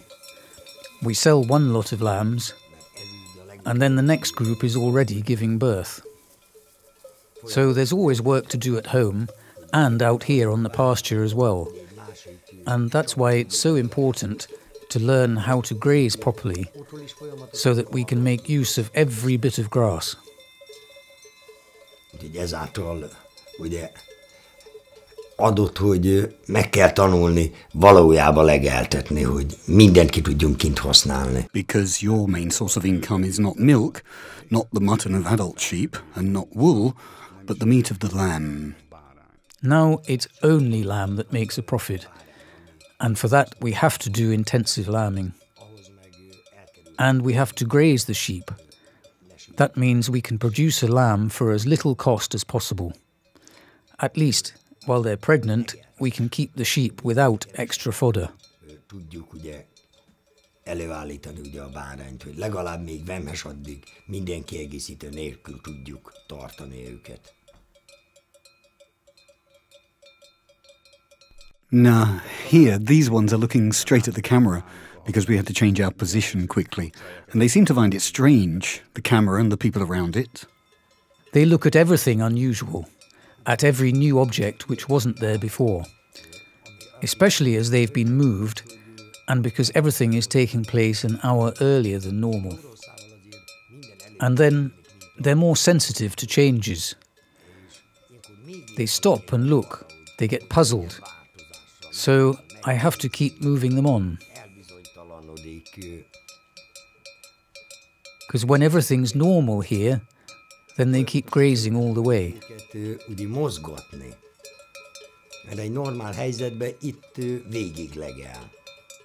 Now you're standing directly behind the front runners. I can see this quite often when you're, let's say, driving them. But not from the front, not from the back, not even from the side. But you're right inside the flock, about a third of the way from the front.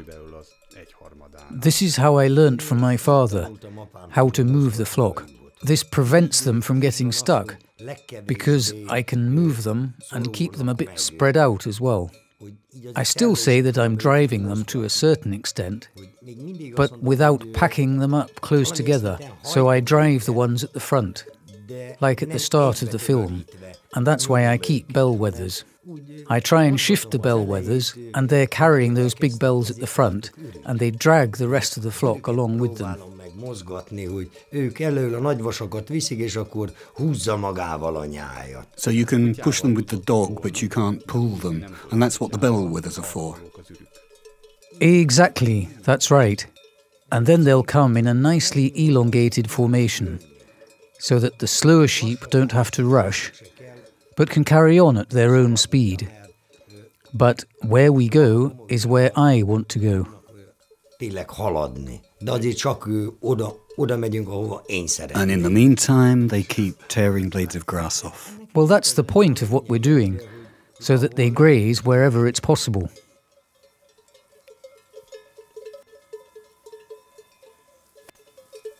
Menjetek óvatosan, menjetek. Várjatok ennyit. De hon vagy egyem a szívedet, Dezsőkém, gyere már, Dezső, gyere már. Azt hittem, hogy nem vagy meg. Gyere ide. So we could see you talking to Desde, who looks like a lion, and he moved forward.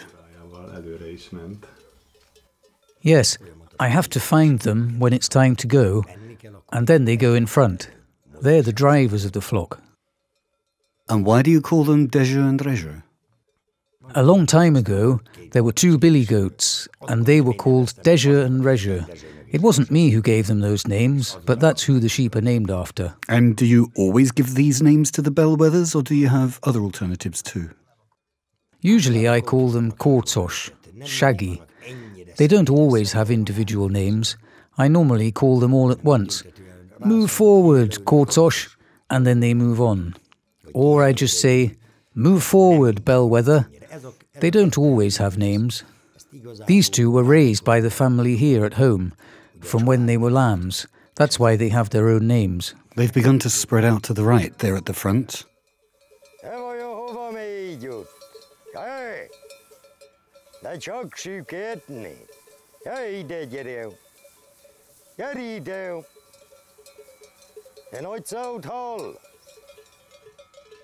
So can they remember something over there, or what happened? They know that the louder I speak, that they have to turn back. But once again, they've been changed from their usual route, because for several days we went up to let them feed on fallen wild cherry leaves. We're not going there now, so I had to turn them back from that direction. They're going to get really upset again, because we're leaving that part out of today's route. These wild cherries grow beneath robinia trees, wild black cherries, as us botanists call them, but they eat the wild cherry leaves. They eat up its leaves and its stones. It's partly to stop diarrhea, in my experience, and the sheep also like it. They're fond of eating it.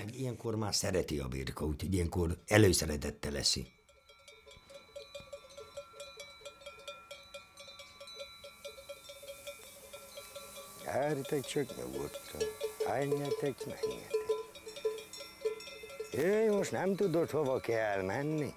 Allagjegy. Allagjegy, csak ne gyere ide. Szólj neki.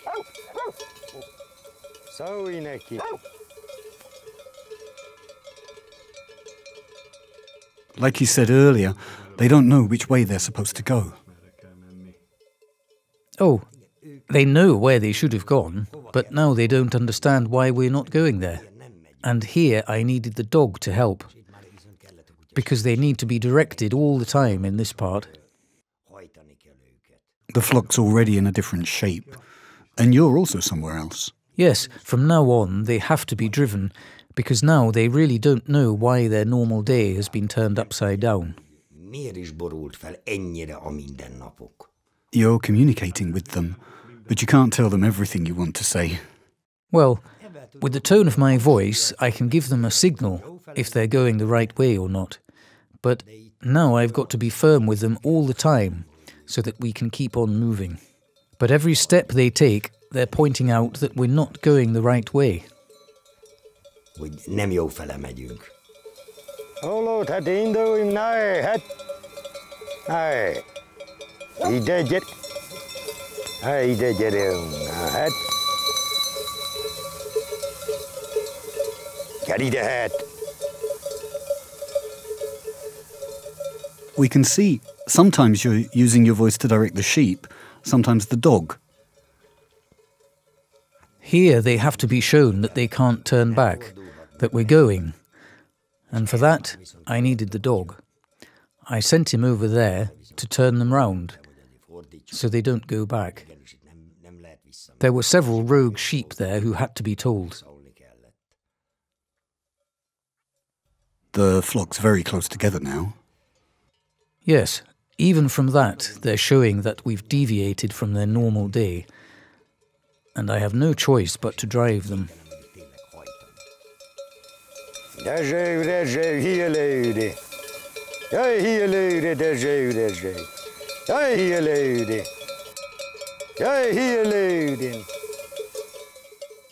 So you're telling them forward, but you actually mean they should move to the front. Yes, it's a shorter form. My father used it, and I do the same. I could shout out, "Get to the front!" But as my father always said, "Forward!" Then that's what I'm used to. Even the bellwethers learnt it this way. Ez a híjelőre. Meg már az idők is. Gyere ide, híjelőre, hát.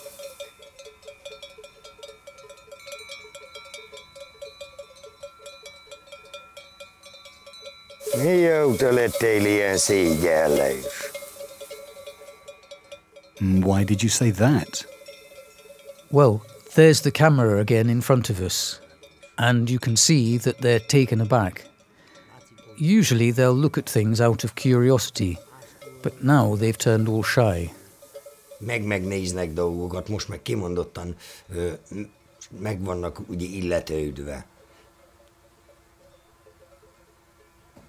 And I'm a bit upset as to why they're so scared of things right now.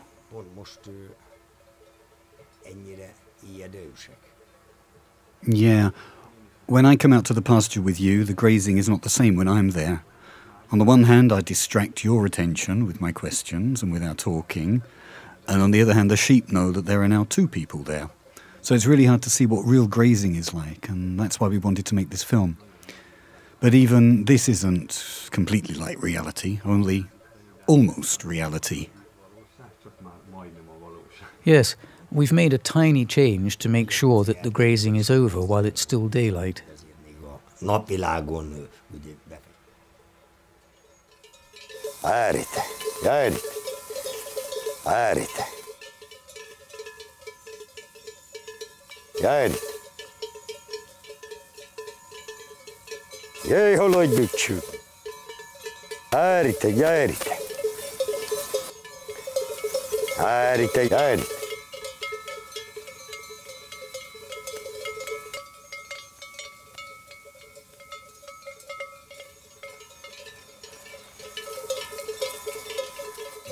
Now they're properly on their way.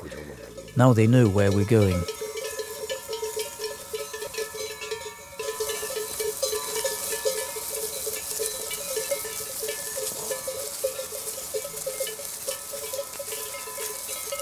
Na ballagjatok, híjelőre, desde, nem híjelőre, desde, híjelőre. Gyere, gyere, gyere, gyere.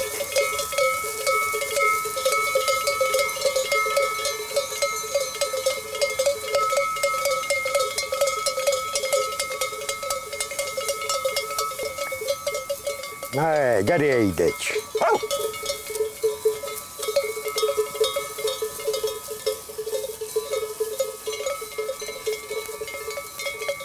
Gyere le.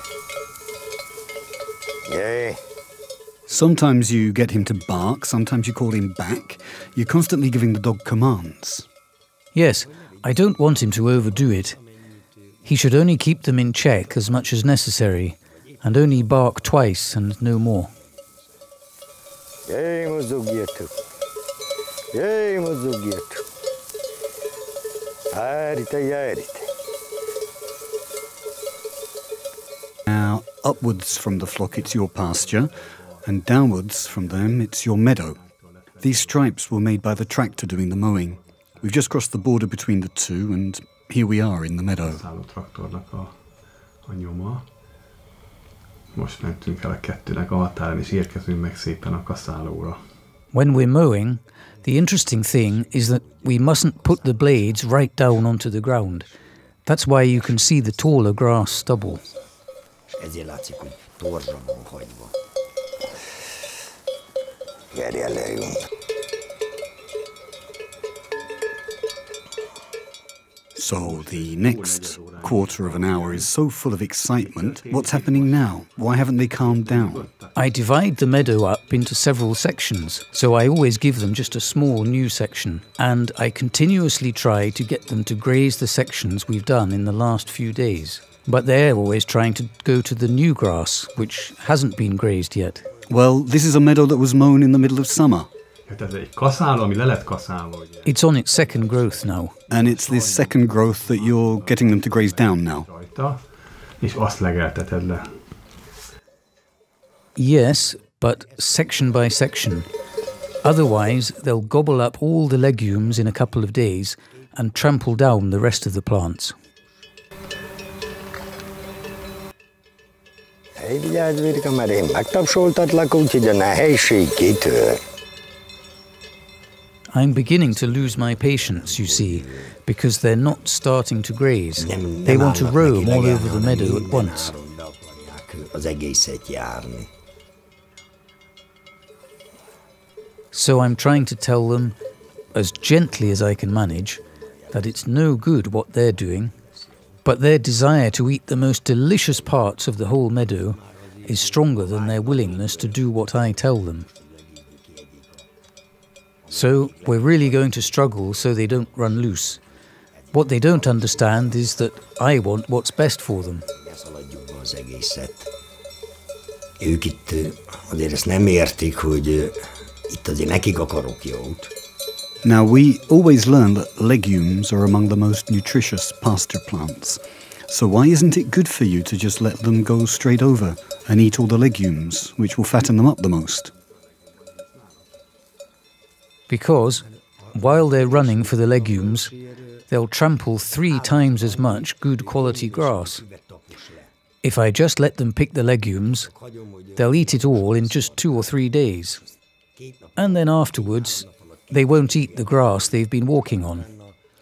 And you see, this is a moist area, which mixes up with the soil very quickly, so the sheep will turn it all to mud if I just let them run around looking for what they like. The legumes aren't found so densely that they could live on it for days without damaging the other grasses. Mert nincs annyira sűrű, hogy azon napokig el tudjon lenni. Úgy, hogy a többi füvet ne sértse. And what we want is to make as much use of these grasses as possible.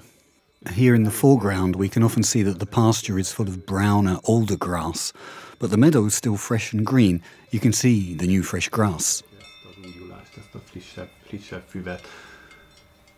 We deliberately leave this section to regrow after mowing it. We don't come here, not even by chance. We've only been coming here for 3 or 4 days now, and only in the afternoon. So first, we let it grow stronger, so that it can be grazed. We can't just let them walk all over the tiny grass and destroy the whole meadow. We have to wait patiently for it to grow, and that's why it's much greener. Itt ezt meg kell várni, hogy megnőjön. Ezért is sokkal zöldebb. Yes, and this is a place where the orchid Orchis elegans grows, a protected species in Hungary. And this kind of grazing is good for it because it opens up gaps in the grass, so it's easier for them to germinate, with the result that this meadow is nice and full of orchids. We try to look after everything, but I can see that what's good for us is also good for several protected plant species, as long as we're conscious in our grazing. You're going to shout at them now, and the front runners will turn around immediately. It's worth watching. Te vajon hova sejted? Hüpp. Then the dog went straight after them. We can see him move out to the right side. He's just arrived there now. So actually, now you have to persuade them to graze back where they came from. So they don't go all over the meadow. Yes, we've gone far enough for them to get a little new section, and now they have to make their way back grazing.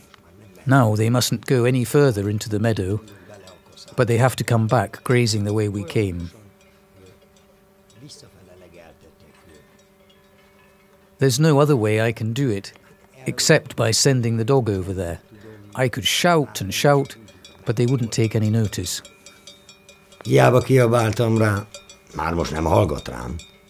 Now you're doing petitioning, but without any fences. Yes, we do this every day. This is what my father called true grazing. If the sheep can go where they want in these places, then my father would say they've been set free. Járt a birka ilyen helyeken, ott azt mondta rá apám, hogy el van csapva ajú. And then he'd always ask, where do you think they'll go tomorrow if they've trampled over everything today? And so we learned that we always have to divide up every single section, or limit how much time we spend on it, or let the sheep on in sections, but we partition up every area. Either we divide the meadow up, or we don't come to certain parts every day. Hogy megosszuk, vagy nem minden nap megyünk rá adott részekre. And then the next days it can rest and grow back. Well, we have to do this partitioning because otherwise those parts that have more legumes would be overgrazed within days. And you need to realize that they'd spend all day nibbling the tiny but fresh grass, the bare soil as we call it, without getting full. And in the meantime, just 10 meters away, there's the kind of grass that's good food for the sheep. But they'd nevertheless prefer to lick the soil. It's worth watching the dog here because he's patrolling up and down, putting the sheep in line. As I like to say, he's poking the sheep with his nose, keeping them in one line, slowing them down. And there he goes, all the way up. I'd say he's carrying out very precise work. He really is helping now. It's the kind of thing we can't teach a dog. They do it instinctively. If I command him, he does it even more aggressively. Mert ha rászólok, akkor viszont már sokkal erélyesebb. And the sheep are more afraid of him than they are of me. Grazing is much easier for me when he's so actively involved. Maga legeltetéssel, hogy ő ennyire aktívan részt vesz benne. Now the sheep are all nicely lined up again like a front line. Or rather, not nicely, because they're not spread out, not grazing like cranes, but actually still progressing forwards.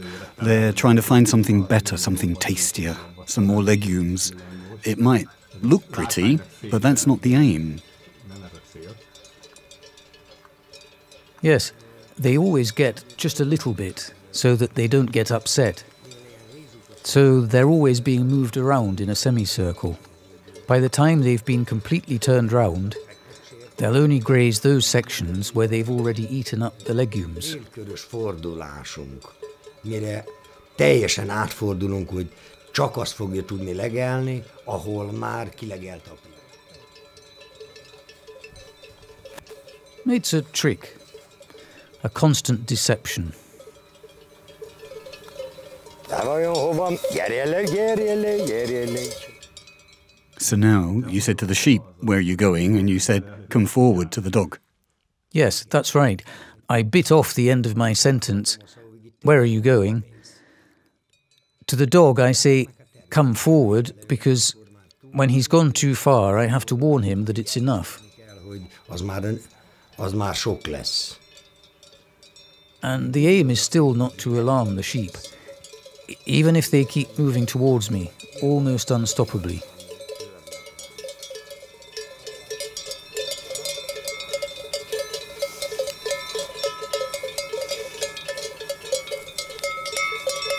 Csak értett lenni. I like the way the dog is watching you now. Maybe you're going to send him off to do a bit more work, but in the end, he didn't get anything to do. The dog can feel how angry the sheep made me when they simply wouldn't put their heads down to eat. I often say, there's enough grass to drown in, but they still won't graze. Van annyi, hogy belefúlhatna, és nem képes legelni. So that makes me mad, and then the dog can sense that something's wrong. And then he watches me even more closely, waiting for when he can go. But then he's more forceful at these times than when it's normal grazing, when he feels that everything's fine. There he can hold the line nice and gently. But here, if I set him off, then I have to call him back at once. My change of mood can really influence the dog. Nagyon befolyásolja a kutyát ugye a hangulat ingadozáson.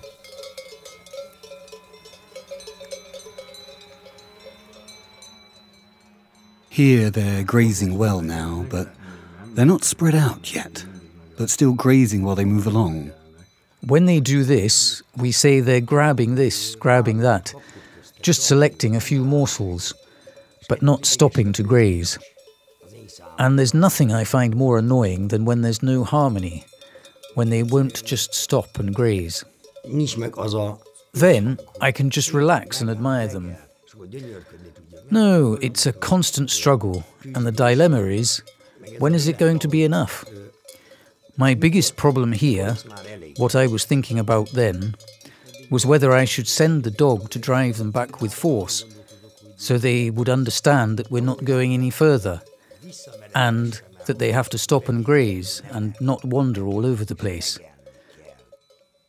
These are always the hardest decisions. When do we reach the point that I have to get the dog to drive them back with force? But here you can see they're starting to accept that they'd better eat now.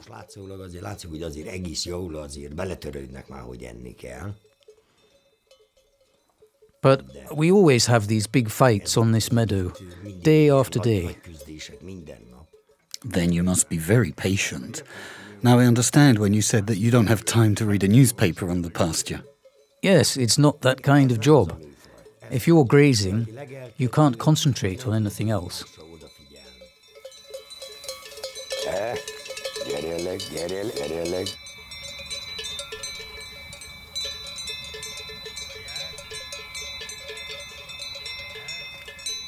Yes, they're still grazing towards me, still moving deeper inside the meadow. Even now I haven't managed to persuade them to graze back the way we came. I still have to keep turning them round. But at least they're eating now. Now they've stopped trying so hard to move across the meadow, and from now on maybe they'll realise there's grass the other way too. But you can see these sudden movements. They make a leap and then they stop.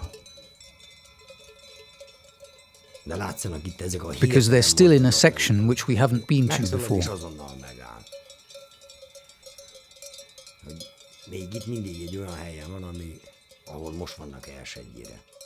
And you weren't struggling in vain for the last quarter of an hour or more, because now there's going to be about 50 minutes after this when they're grazing really intensively. So if all someone sees of your afternoon is this, then they'd imagine you're always at war with your sheep. But there have already been some long periods, and there'll be some more, when they're just grazing and grazing, nice and calmly and intensively. That's what our work consists of. Our job is to graze the animals consciously. Even if it looks to others as though we're pestering them, it's still what we have to do. Not simply to make them eat, but to make them graze where we want them to. If they graze wherever they want, that's just setting them free. Mert az, ha ott legel, ahol ő akar, az csak el van csapva.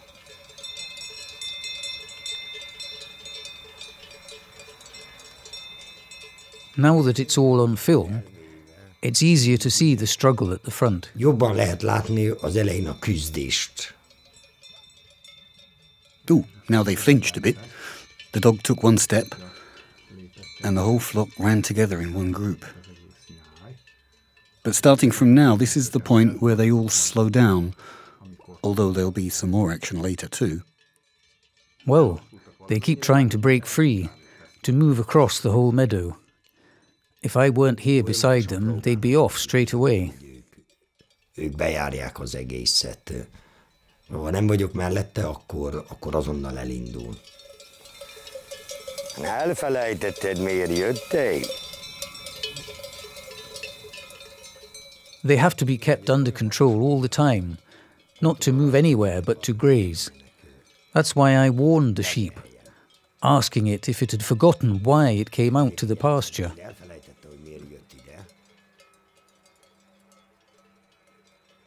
So you can see how much we need to stay next to them.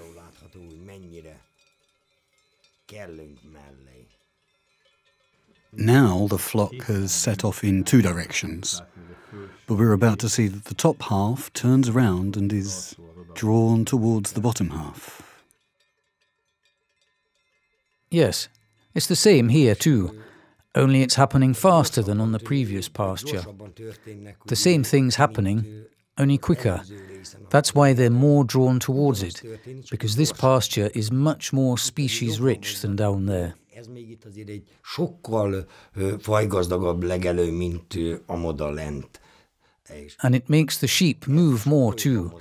It encourages them to run and jump, so they can pick out the best plants. Hogy csak a legjavát szedje ki belőle. So here it really looks as though I'm just harassing them by not letting them go all over the meadow. Ezzel, hogy nem engedem, hogy az egészet bejárják.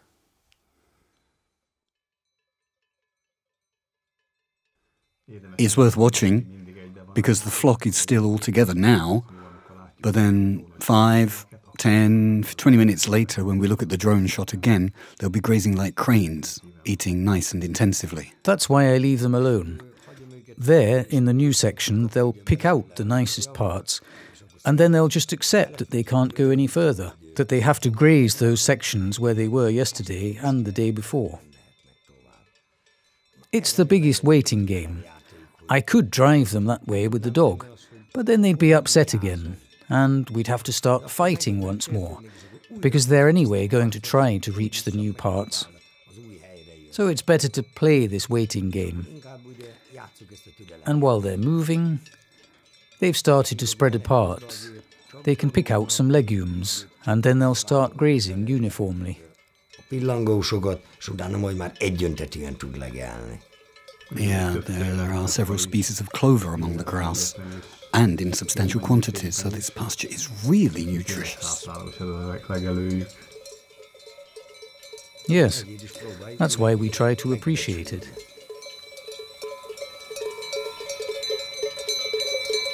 Olyan hova sietsz? Gyere ide. Mit hagytál el?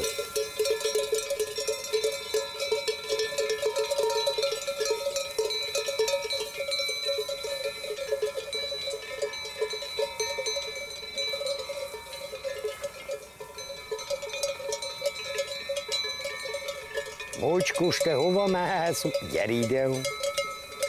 Gyere ide.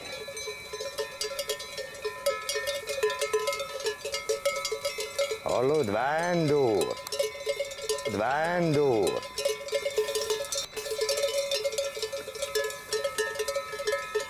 Gyere ide! Gyere le, gyere!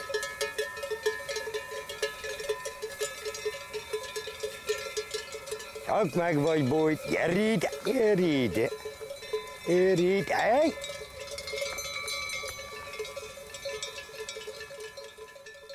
Once again, you spoke to the sheep by name, and you gave commands to the dog and to the sheep. Now, what I'm trying to do here is gently warn certain individuals with the dog that they can't go further. But I also have to warn the dog that he doesn't have to drive the whole flock. I'm trying to give orders to everyone, you see. úgymond mindenkinek parancsolni. And here in the bottom section, they're grazing all spread out now. Yes, that's why I don't want to let the dog get warmed up and barking to get them to turn round, because then even those who are grazing well will turn round too. Here I'm focusing on the very brave ones, trying to keep them in check by using the dog so they don't dare go any further.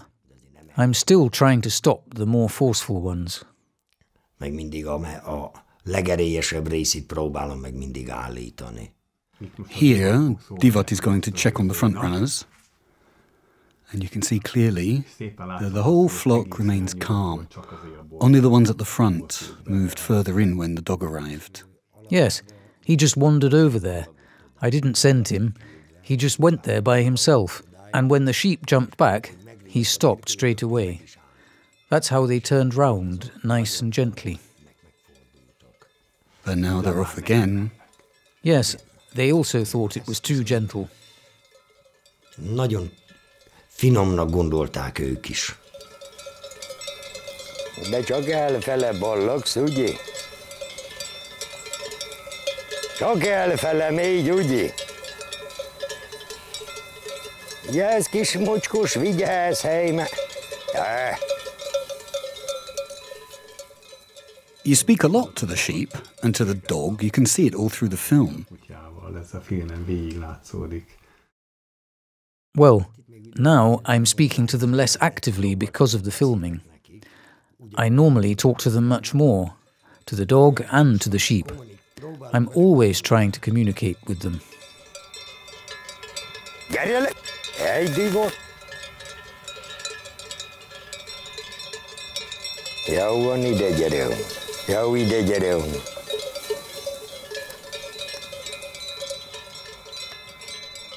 Here too, the dog was working silently.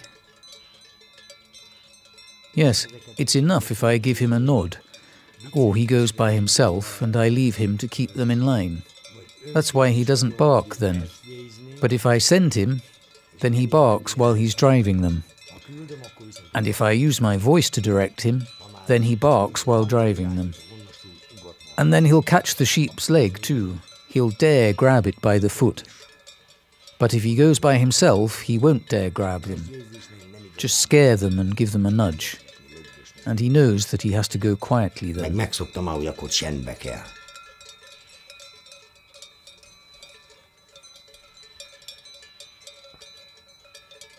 And now they're grazing happily.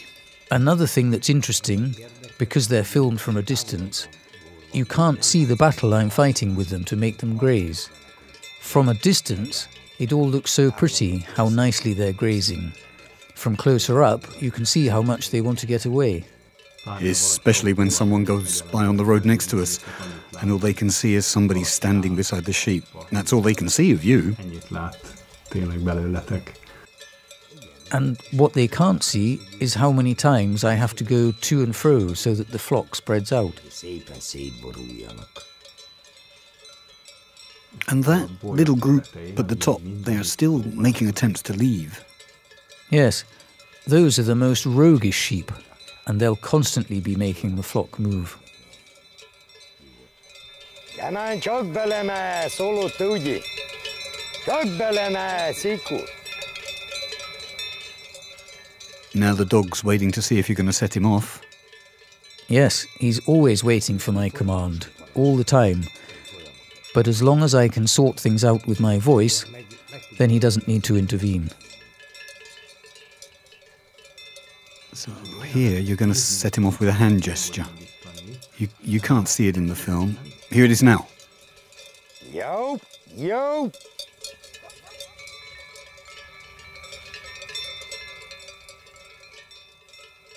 That's what I was talking about. If I set him off, he's like a different dog. Us shepherds, we say it's a more energetic dog that's setting off. And he can change into a really strong dog. And that wasn't even as energetic as if I had shouted at him to go. Finomabb elküldése volt, mint hogyha rákiáltok, hogy menjen oda.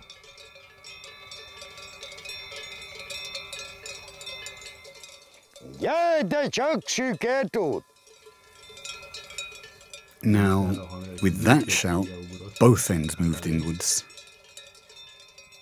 Yes, I shouted loudly on purpose because both ends turned in the wrong direction. I had to do it before they started off, before they got faster. I had to preempt them. But the ones grazing like cranes gave no reaction. No, because they could sense that they were in the right place. They can hear my voice from a distance and then... Like a child? Yes, and then they know they can stay relaxed.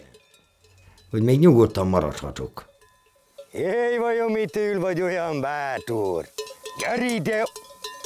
Vajon mitől vagy annyira bátor, hely?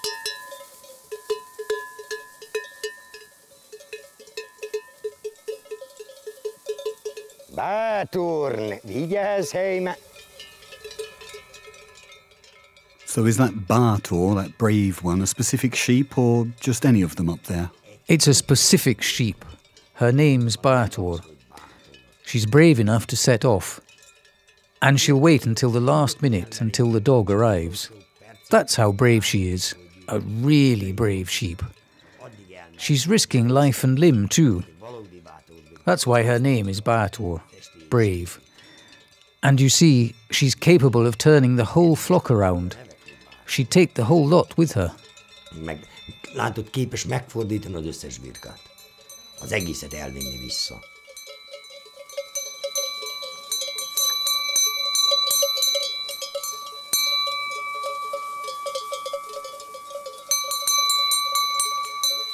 Csak értetlen vagy, kedves. By now they've accepted the situation and most of them are now grazing calmly. Az ömelt már szépen legel.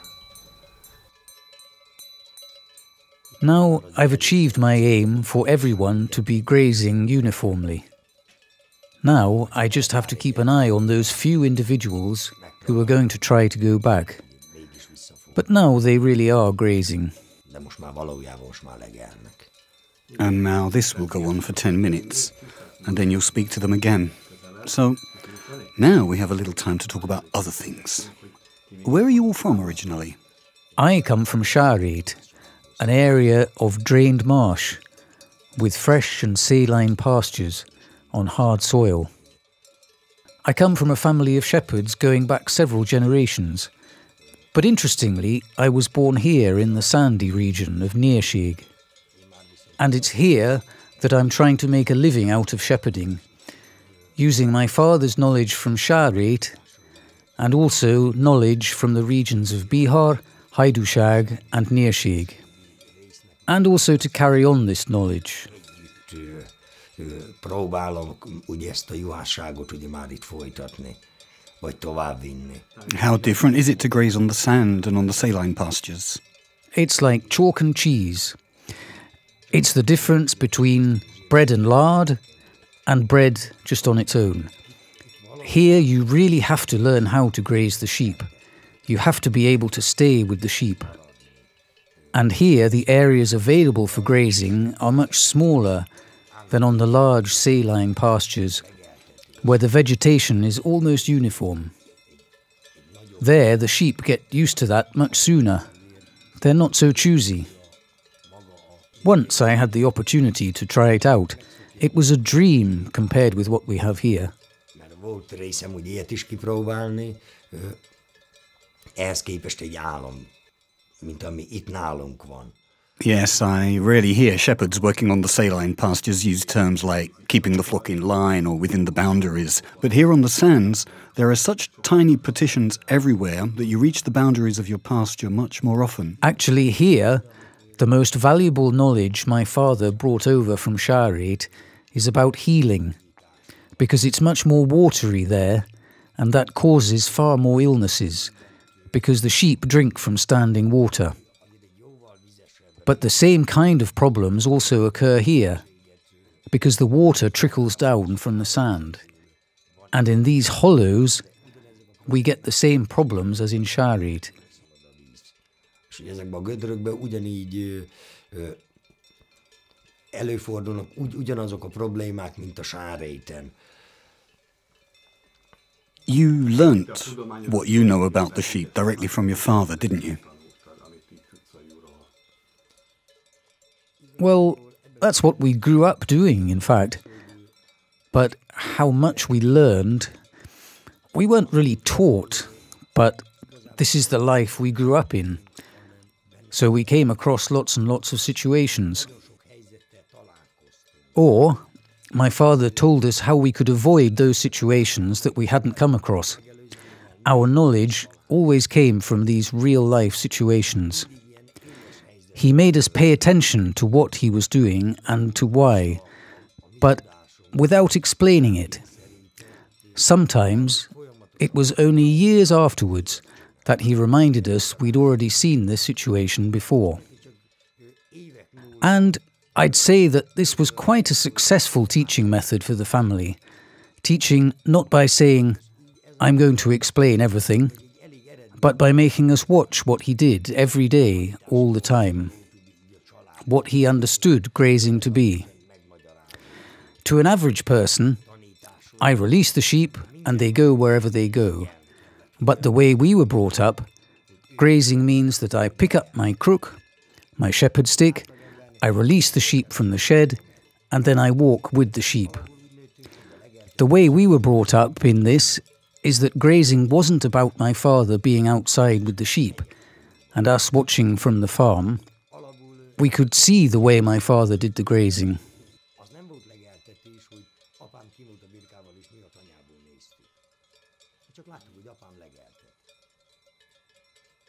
Yeah, and your wife also comes from a family of herders. She's also from a herding family. My father-in-law was a horse herder and a cattle herder. Her younger brother is a shepherd, and in a sense, even Iboya, my wife, was a born herder.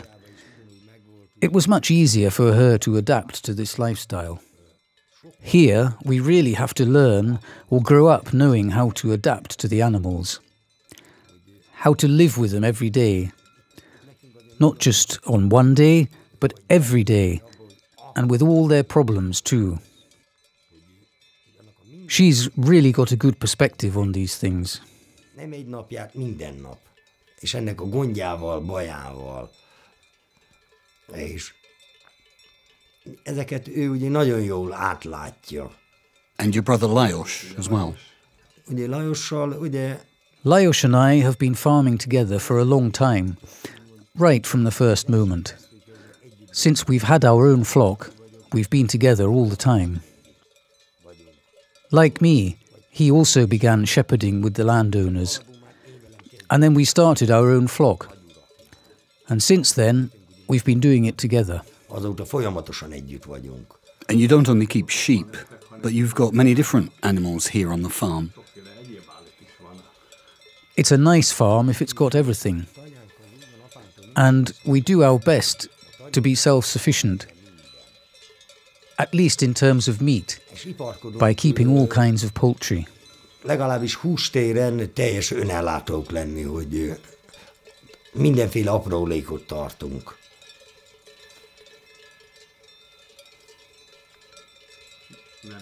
And you not only have chickens and ducks and geese, but peacocks, pigs, horses, donkeys, and of course, cats and dogs. We keep everything. We want to be completely self-sufficient. And there's a certain charm too.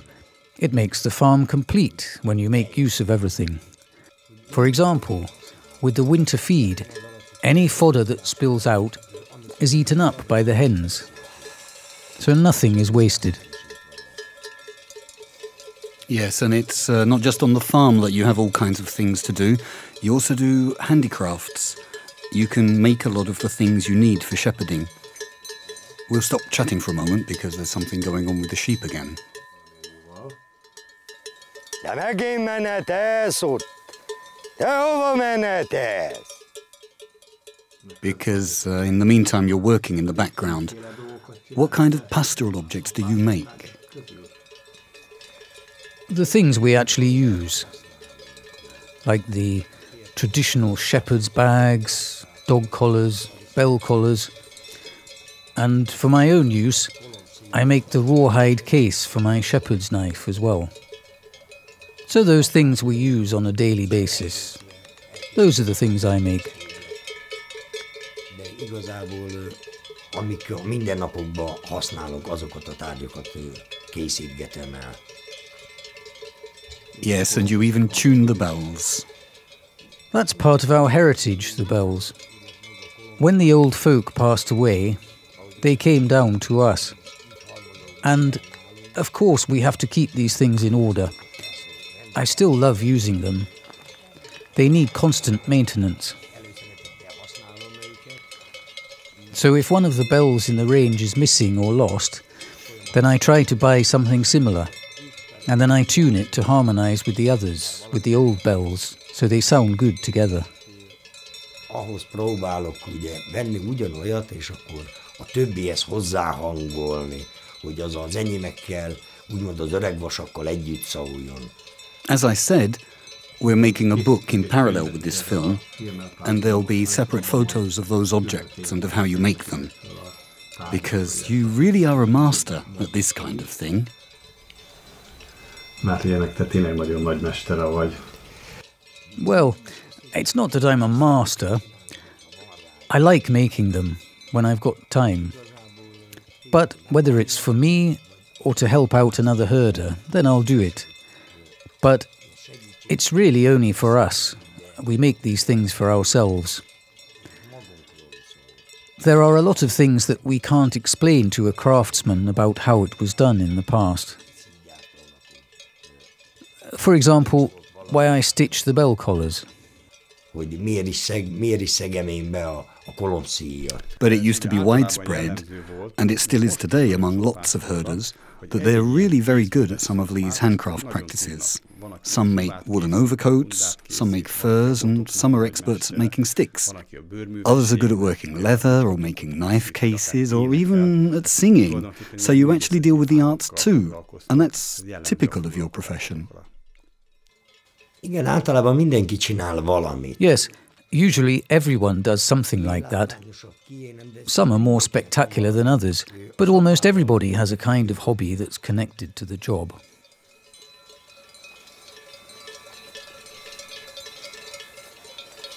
Gyere onnan, vadász! Gyere ide onnan! So that vodas, that hunter, was actually divot. That's right. I was talking to him, warning him there's no need to hunt them down, because that sheep's only a couple of steps further than the others. You know, sometimes he needs a warning. And now the flock is in a formation we haven't seen before. They're nicely spread out, but there's a little stragglers too. Yes, it's easy to see that some of them are still trying to make their way over to the ungrazed section.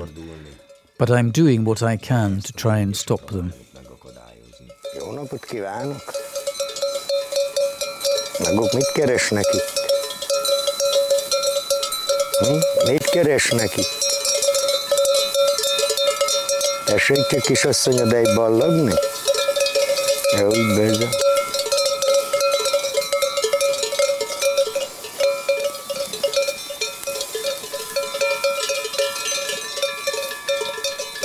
Ne bántsd a kisasszonyt. Gyere onnan. So who are these little ladies, and what were they doing wrong? They're still 1 year old, or not even that yet. They're spring-born lambs, and they're not so afraid of the dog yet. They're the ones with these typical snow-white faces. And that's the reason why I call them little ladies. Those ones with the white faces were what my father called little ladies, and that stayed with me. There's more than one of them, and they're learning that they have to turn round, and that's why I'm standing there. And they have to learn their own names too, but they'll soon get used to it. Azért állok ott. Meg a saját neveket is tanulják meg, úgyhogy... De szépen megszokják. Samantha, gyere ide.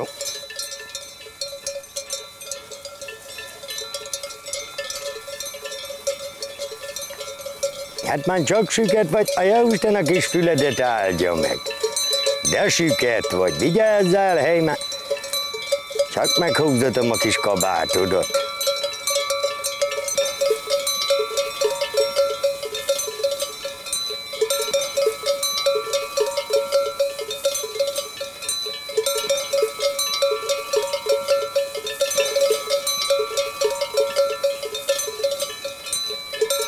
Lali! Lalika! Te süket vagy? Why is that one called a lully? That belongs to my brother's son, that sheep does. That's why they've got the same name. There are 4 of them, and they all answer to the same name. And they're exceptionally brave, because they belong to little Lali. So they're allowed to get away with things a bit more than the average sheep. And they're more daring when they move. Now, you're just about to call them all together. Let's watch this. Gyaj! Well, that wasn't enough yet. Nem volt elég.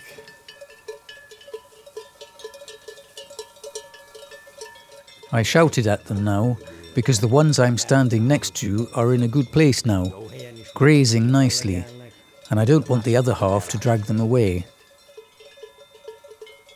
I don't want those ones to go over there. Gyaj!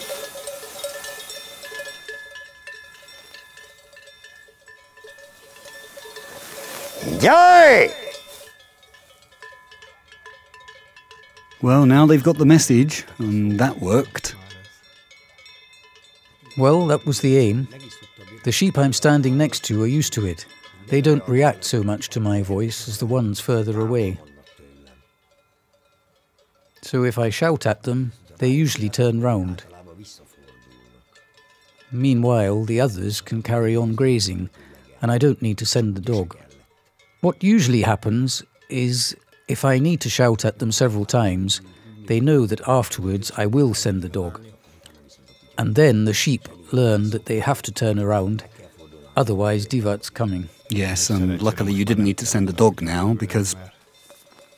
Yes, that means that Divat works quite effectively when I send him. That's why we say, the sheep look up to him. It's enough to speak to the sheep, and then they know the consequences.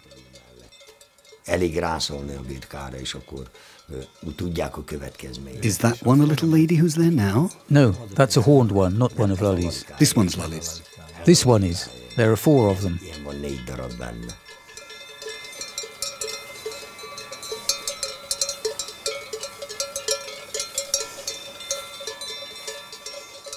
Yes. Now we can see up close that they're grazing on these more elevated places. Right when it was born, Lali chose it as his own lamb. But he kept mixing them up because there were 4 of them. He wasn't sure which one was his. So we swapped lambs. Lajos and Laci's sheep are owned separately. And now they all belong to him. But I call all of them Lali, little Lali, as does everyone else in the family.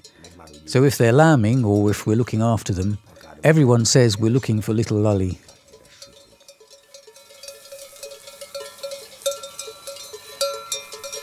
Vándor! There you go.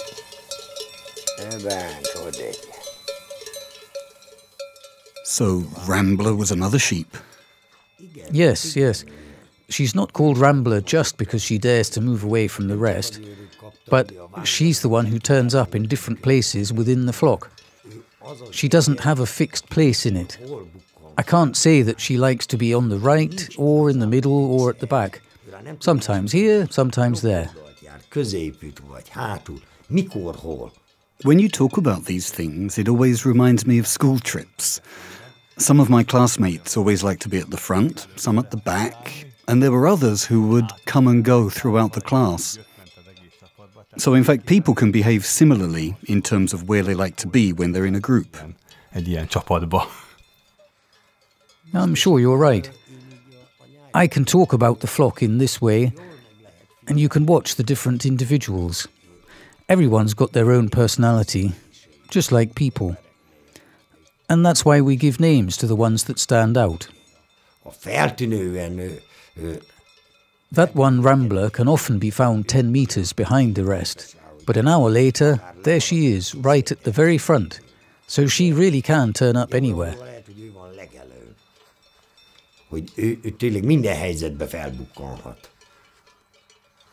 You were just talking about Lali, Lajos's boy, and like your daughter Iboya, or Lajos's eldest child, Erika. They've all been born into this world. So, while you learnt many things from your father and from your ancestors, you're also passing everything on. What's it like on a day-to-day basis? How are the children learning about this profession? A ti gyerekeitek hogyan tanulnak bele ebbe a szakmába? Being with us all the time, by having the chance to be together with us. And then they learn it all automatically by themselves, all without forcing them to learn. And sometimes they ask things, why we do certain things. And it's easier to pass on this knowledge if they're with us every day. Maybe they don't ask us about what happened today, but a few days later they come back to it and ask why we did that particular thing then. And then we can explain what we did in a more relaxed situation. Then, gradually, as they grow up, they learn this profession by themselves. Or not really profession, this way of life, how to adapt to the sheep. És akkor már ugye egy nyugodtabb helyzetben el lehet mondani, mit is csináltunk. For example, my sister-in-law wasn't born into a herding family, and you can see, no matter how hard she tries, she doesn't move among the sheep as easily as her children do. So by the age of 3, all the kids could walk among the sheep without falling over, and without alarming the sheep either. They spend so much time with us and the sheep that they learn automatically where they can step, or which part of a sheep they can touch without disturbing it, or how to get one sheep to stand up without all the others getting up too. They've seen it all so often that they don't need to be taught as such.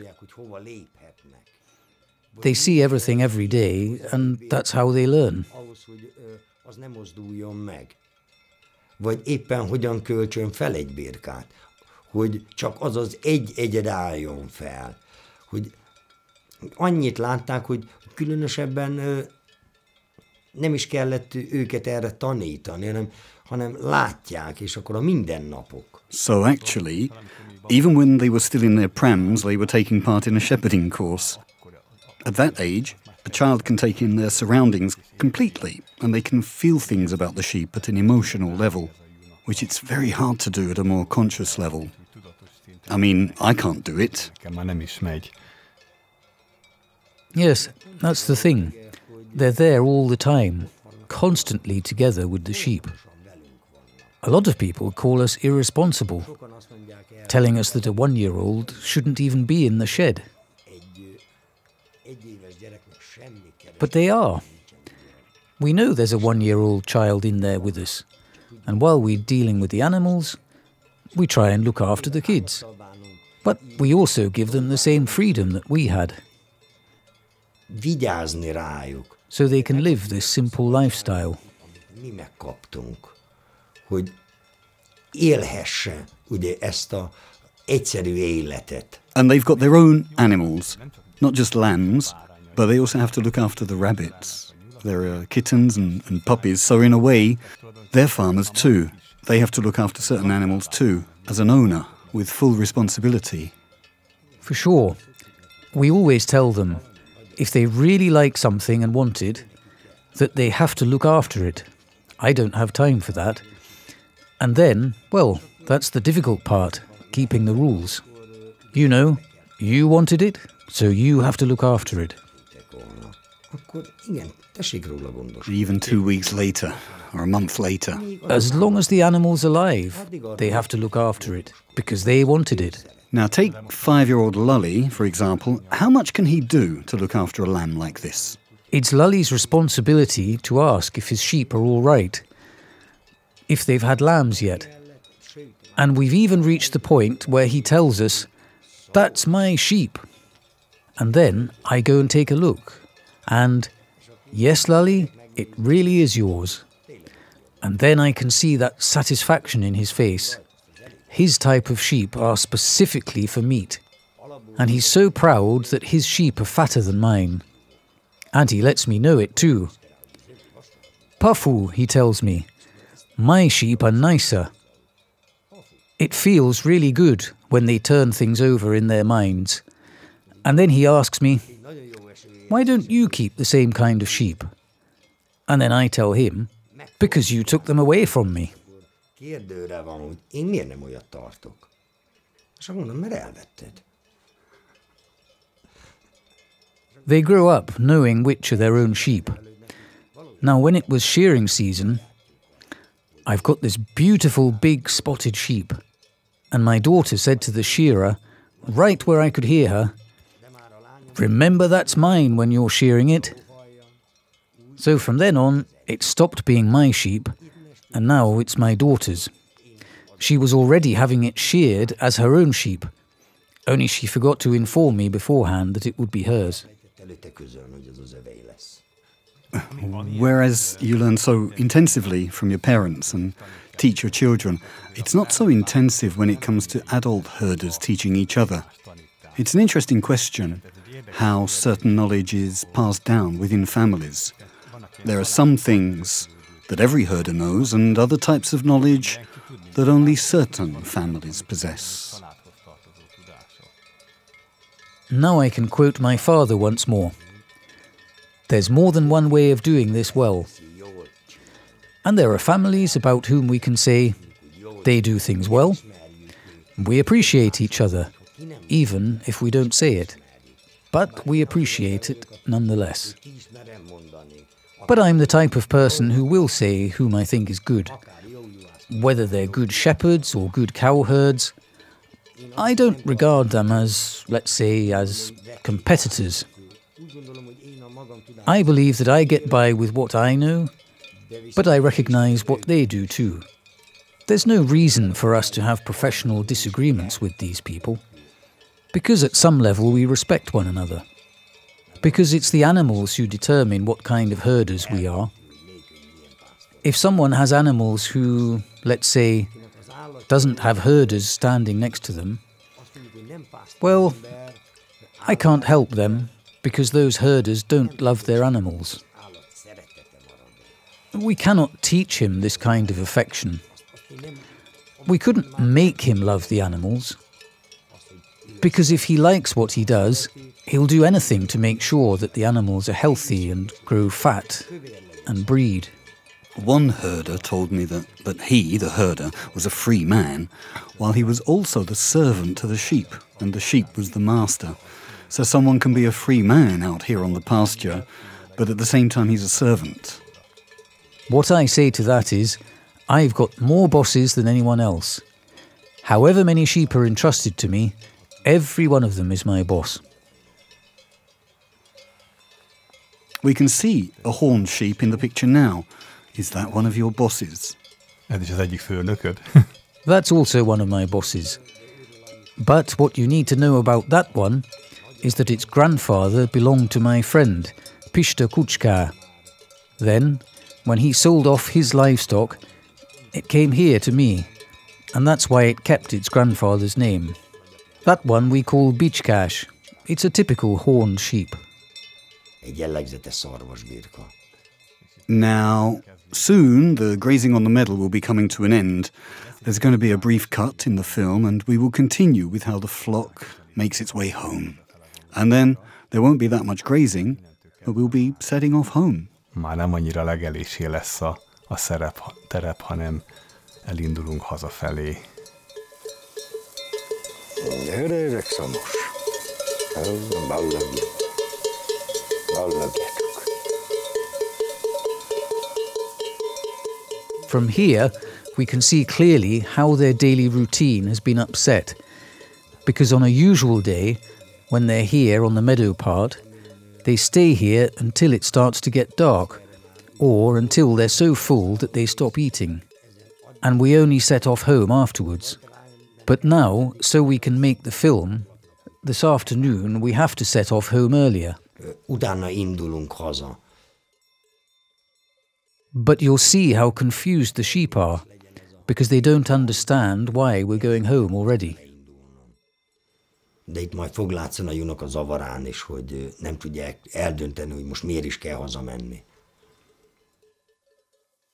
There's a film they made up north with the Sami people where they filmed for 8 days, recording how the reindeer migrate and how they drive the reindeer.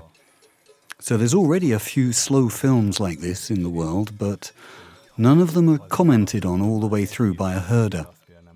But here, you can see how difficult it is to make a film on 1 day, just like it is in reality. So now, slowly, right at the beginning they're turning around, perhaps they're looking at the cameraman again. Yes, they're getting distracted by everything once more. It's interesting how it didn't disturb them up till now. When anyone came closer or was standing there, they didn't even notice. But now, with their daily routine disturbed, they're getting oversensitive to everything. Now they have to be directed a lot more so that we can make our way home.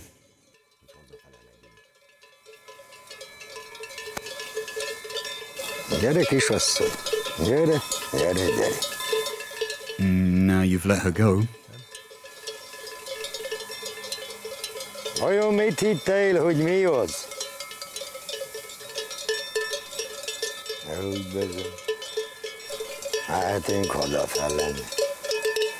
Gyertek, gyerekautus. Majd hónap tovább maradtok. Gyertek.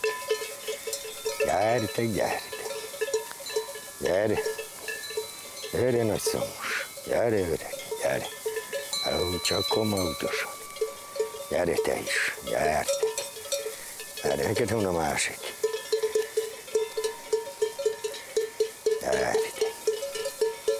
Gyertek óvatosan, gyertek. Álljunk óvatosan, gyere, öreg. Gyere, babus, gyere, babus. Gyere, babus, majd elkísérlek, gyere.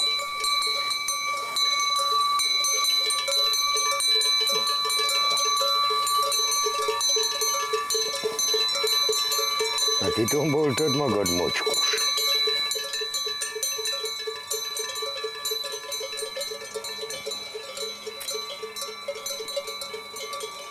De már nem tudja, hon lakik.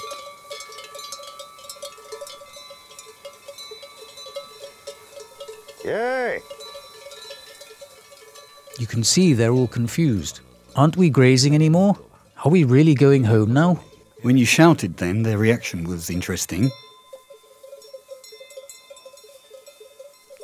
They're finding it really strange. It's like they're asking, really?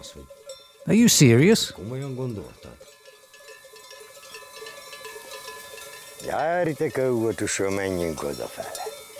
Gyertek. We're hardly making any progress at all. They're getting into a group. They'll be together before long. Yes, they've realised we have to go.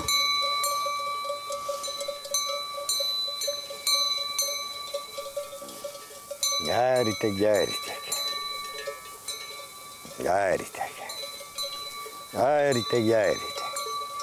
Ennyi. Na gyertek, hely.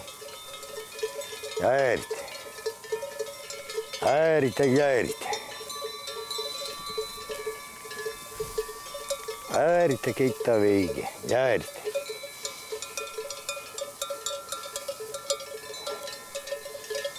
Gyertek te. Jöjj. Gyerjél le. Ennyi.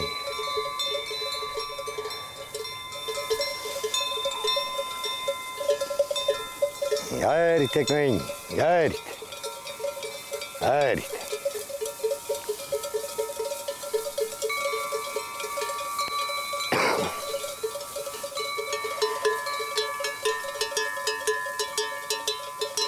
Gyertek, autósok. Gyertek.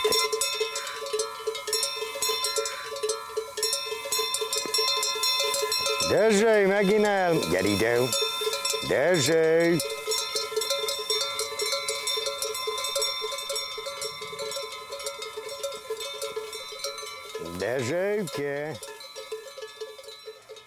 What was wrong with the bellwethers? Were they out of place again? Desde's always a bit slower than Rezsa, and that's why I have to keep urging him on more, so that he goes to the front of the flock, where he's supposed to be. And they're still being trained. It's when they reach the age of about 3 that they become true bellwethers. Now I reckon they're good for their age. You can manage with them.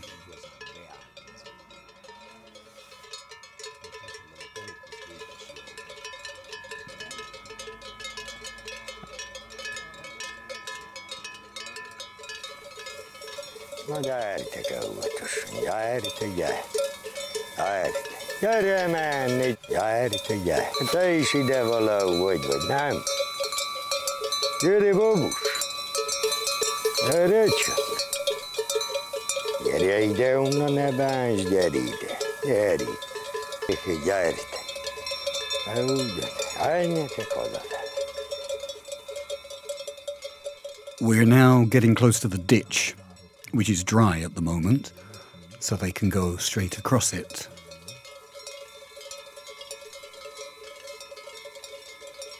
Yes, it's a nice image, the way they dip across. Gyere le, onnan gyere le. Várjatok ennyit.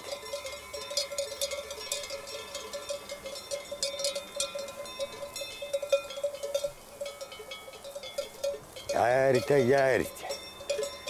Gyertek, gyertek. Menjetek, jöjjön Dezső, Rezső. Dezső, Rezső. Jöjjön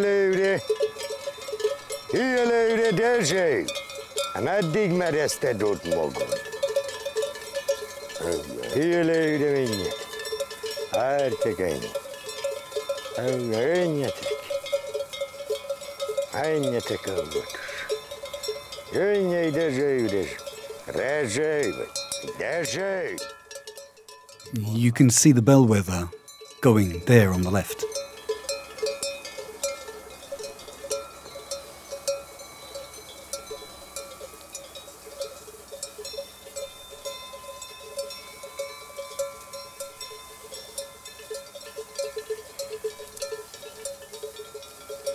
Gyere, babus, gyere!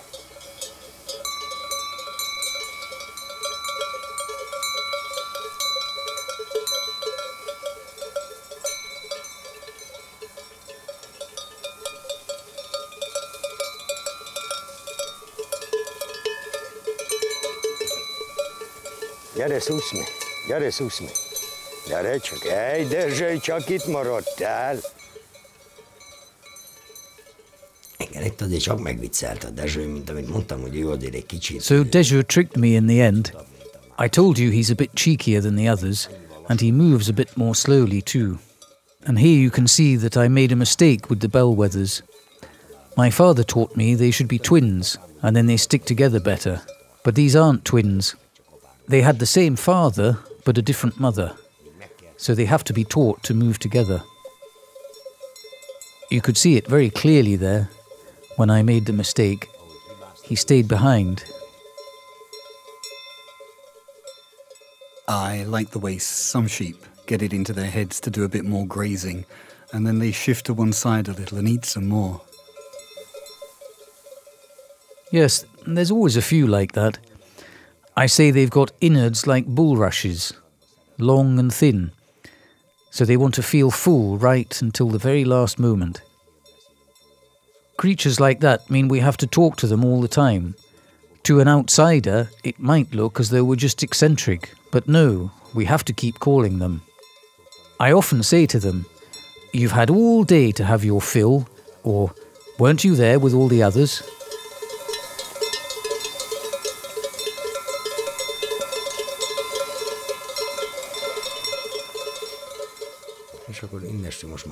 And now we can move non-stop, all the way home. We'll go into the forest, and then it's another good kilometre, a kilometre and a half, before we reach the shed, our little farmstead. Yes, you have to cross another pasture, and then afterwards you're there. From now on, we can keep moving constantly till we get home. It's true that it'll be dark by the time we get there, but it's natural that evening has fallen when we arrive home.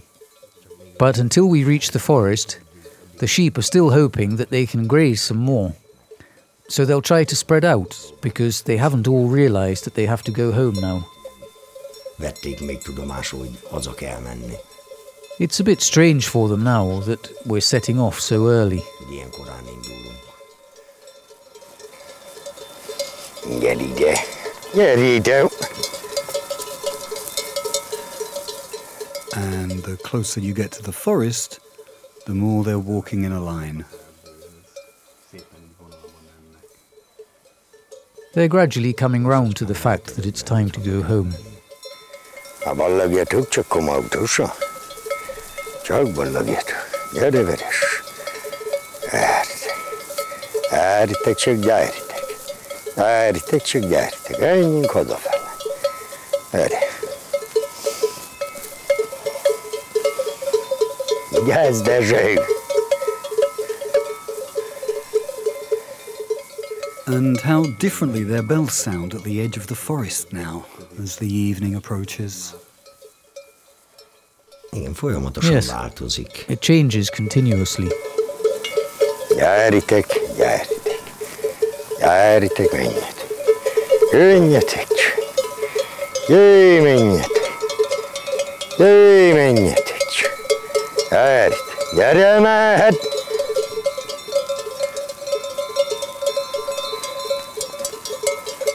And now from here on, you really went all the way home. So I'd like to thank you so much, on behalf of all our future viewers too, for talking us all the way through the film, showing us what a herder's afternoon is like.